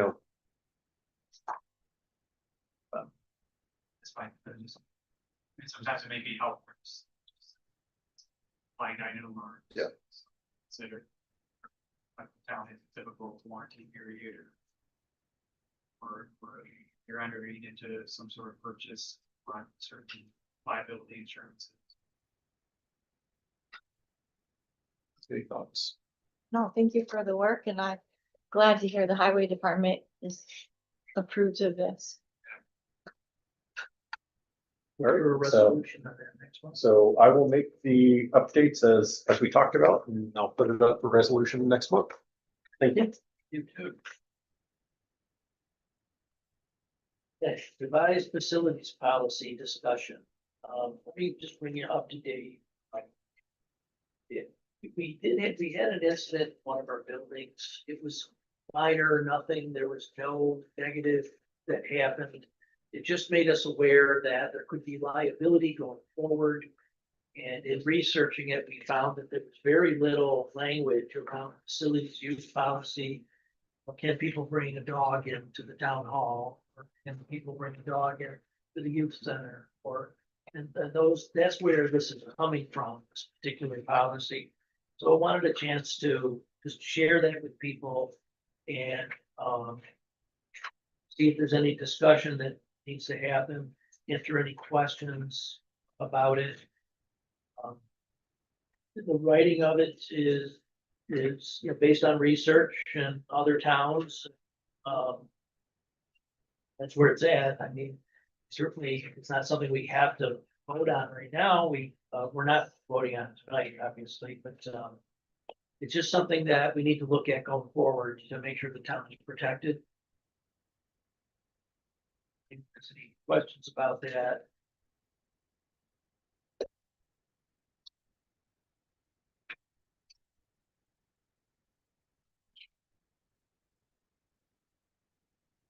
I was under the impression that we had, I guess, rules for the Mendon Youth Center. Like, I don't know what the incident that took place. But obviously it had to do with a dog, so I'm just, It was an employee brought a dog to work with them and, the incident was that some Girl Scouts came over and, were frightened by the dog. It was a small dog. Nothing happened. It just was, there was a fear factor and it was reported. And so I quickly wrote a note to the youth center saying, hey, we shouldn't have dogs at the youth center. And stop from doing that, taking dogs to work kind of thing. I later learned from Michelle that, you know, people come to register their dogs, so they like to come in with their dogs at the town hall. So maybe this policy wouldn't exist for every building. There's advantages to doing a blanket policy, but there's disadvantages too. So if it was an employee, couldn't we address it through having something in our employee handbook, like a policy saying can't bring your dog to work? yeah, we could do that And has, instead of like a town building. yeah. And But then would that cover all buildings? my next question is, has Megan, did you write this or did you approve this? We provided it. Okay. As for the enforcement, the town staff that will be doing the enforcement, have they seen this? That would be me, right? Well, Well, maybe like Kevin and the I splash pad. got the Oh, It may impression be from others at the- I got the impression be The the youth person center? at like Pete at the highway department. Yeah, who's in charge at the youth center? Oh, you can't bring your dog to the splash park? So, Well, It doesn't look like so it. these are all things why we're discussing. These Right. are all things that we maybe need to think about. My goal is just to protect the town. yeah, let's talk about getting an office dog. They want a cat, and I said, no cats. We always want an office dog. So, you know, it's, if the dog bit somebody that particular day, it's not that happened, it was just fear. But. So it allows us to look at. If there's no policies about what people can do in our buildings, very few, if any. So that's where this comes from. And who would enforce it like the community center? Somebody comes in, fills out an application, pays their fee. Door gets unlocked and they have at it. It's, My great. we just, Well, that's exempt in here. Well, so we could say in the use of the community center prohibits animals. Coming into the, well, yeah, alcohol, controlled substance, weapons, animals. There's a number of things. yeah, We'll just approve that mobile group to come use the facility to spay and neuter their cats. yeah, that was another controversial item. Getting All right, gotta be animal. Yeah, Just take into consideration outdoor recreation areas, for example, like the splash park and the. tennis Summer court, Road, Right, because there's a lot of people who walk their dogs. In Summer Road and those parks and stuff, so it's. Well, obviously some work needs to be done, some study on that. Figure out and looking at other. What exceptions we would want to make to it. Right. yeah. Maybe some input from Kevin in buildings and grounds.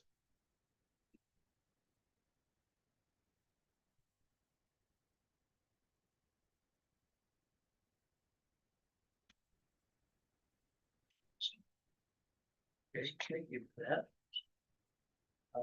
On to records publication and redaction policy.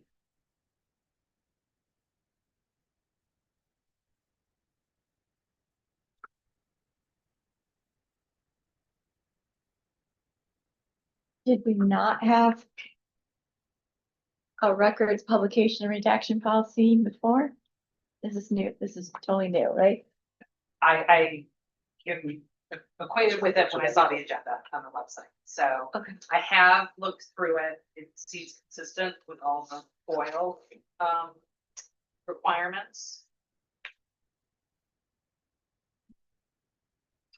It kind of goes to the idea that we can work on animals. Obviously. Yep. And doesn't mean we have to adopt this, that we're discussing things.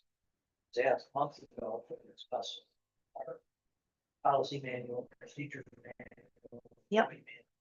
So that's why we're bringing some of these things up and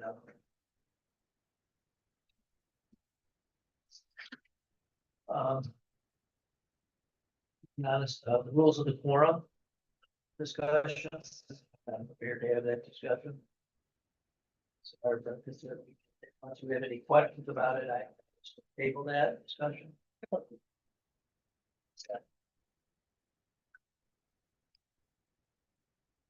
Teleconferencing discussion. It's the last item here, and so Rebecca is away this month. She's gonna be away next month too.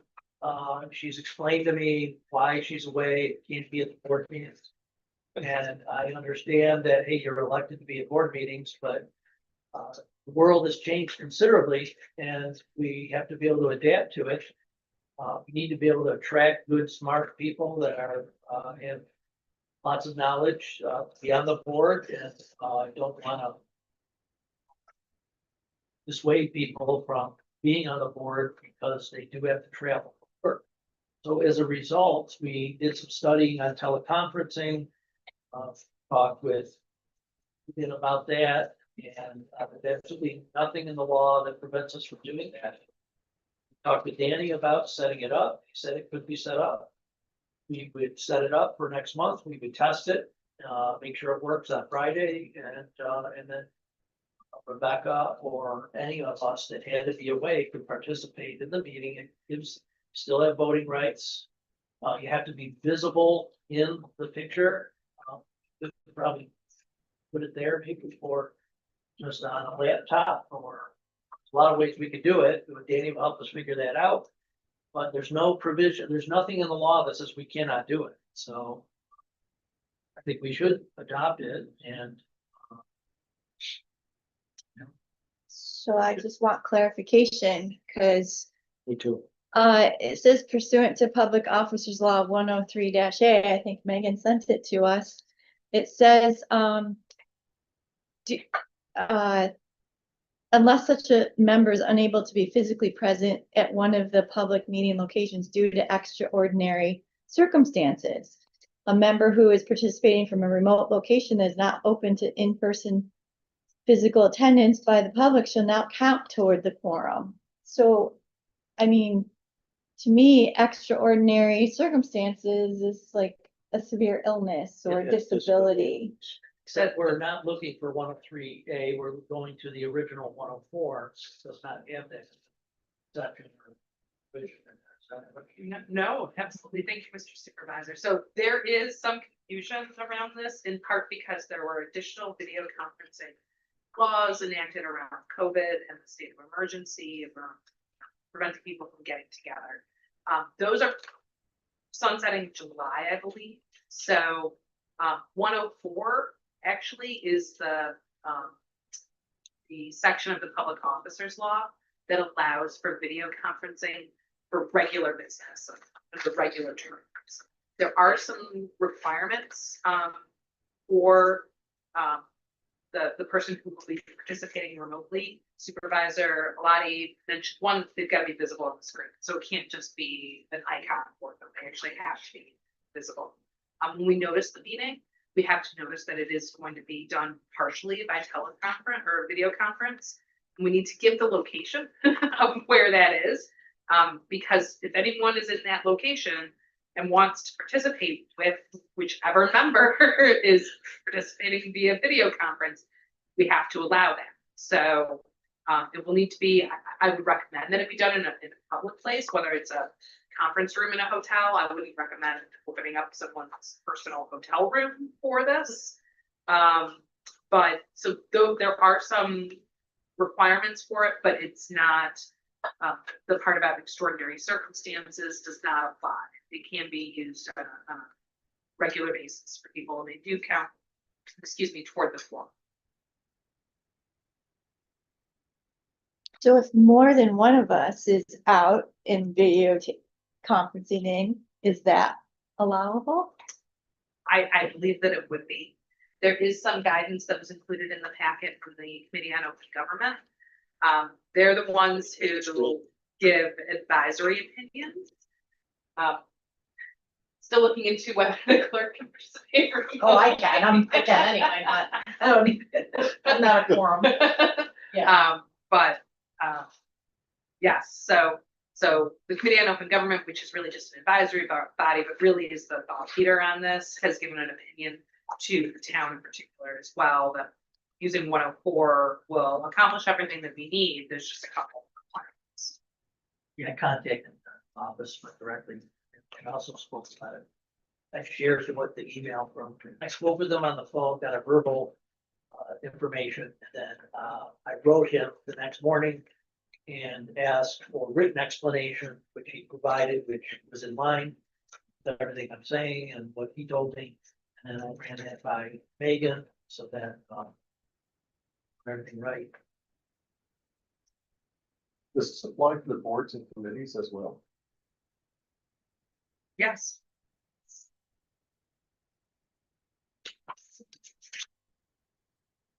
So I just have a question. So the meetings were already noticed for the entire year. So now if this happens, I have to renotice them and we'll have to pay for another notice.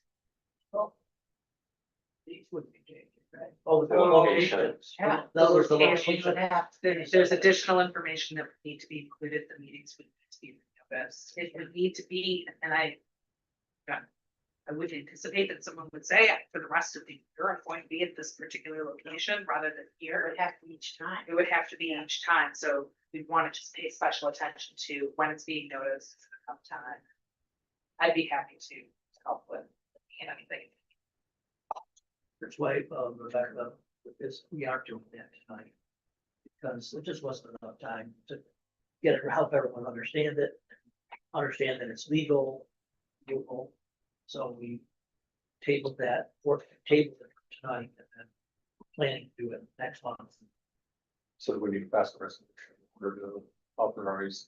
It's We need a local law for that? So under 103, you would have. The Committee on Open Government confirmed that you don't even need to have necessarily a policy, it doesn't need to be a solution or a local law. My suggestion would be, and maybe not for the first one, because maybe you want to tweak it a little bit, but I think best practice is in fact to have something in writing that you can rely on so that people are aware of expectations of it. So by doing it, we would learn from it. And then write a resolution based on what we've learned. Makes sense. If we can. Good. Okay, anything further on teleconferencing? We're at public comment. Is there anyone left out there? Just got two quick things for you guys. Peter Carosa, 3340 Rushmont Road. First thing, wearing my CSC coordinator hat. There's a couple of things that were discussed tonight. Some of the grant opportunities with MRB that could potentially be in line with some of the actions associated with Climate Smart Communities program. So I would encourage the board to give us assignments. Let us do research for you to let you know if there's specific things that you need to know. I know we're still early on and we're not quite at the point where you need to know this stuff, but don't hesitate to reach out to me. I know there's not a formal procedure in place, I'll say, for official communication. We do have 2 board members that are on the task force. They're not liaisons. It's a little bit different than the committees.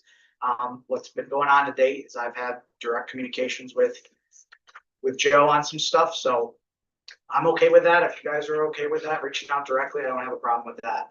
Thank you. Second thing, ECB hat on. I had a question from one of our members on the RFQ for the project at the property on Victor Menon Road. ECB obviously reviews all applications for private residents within the town that are deemed necessary for the ECB to review, whether there's pods on site or whether there's other environmental sensitive areas. So the member asked me why we didn't have an opportunity to review that. I know traditionally we haven't done that for town infrastructure projects. We didn't review anything for the splash park, but we are an advisory board to the ZBA, planning board, and the town board as a whole. So if there are projects, municipal projects in the future that you would like the ECB to review, just let us know and we'll gladly take a look at it. Fantastic. Thank you very much for that. Thanks. Appreciate it. Okay. I'll make a motion to adjourn. I'll second Second that. that, Tom. All in favor, say aye. Aye. Aye. Any opposed? Sorry, that was a long meeting. Thank you for hanging in there with us, everybody. I hope that future meetings won't be this long.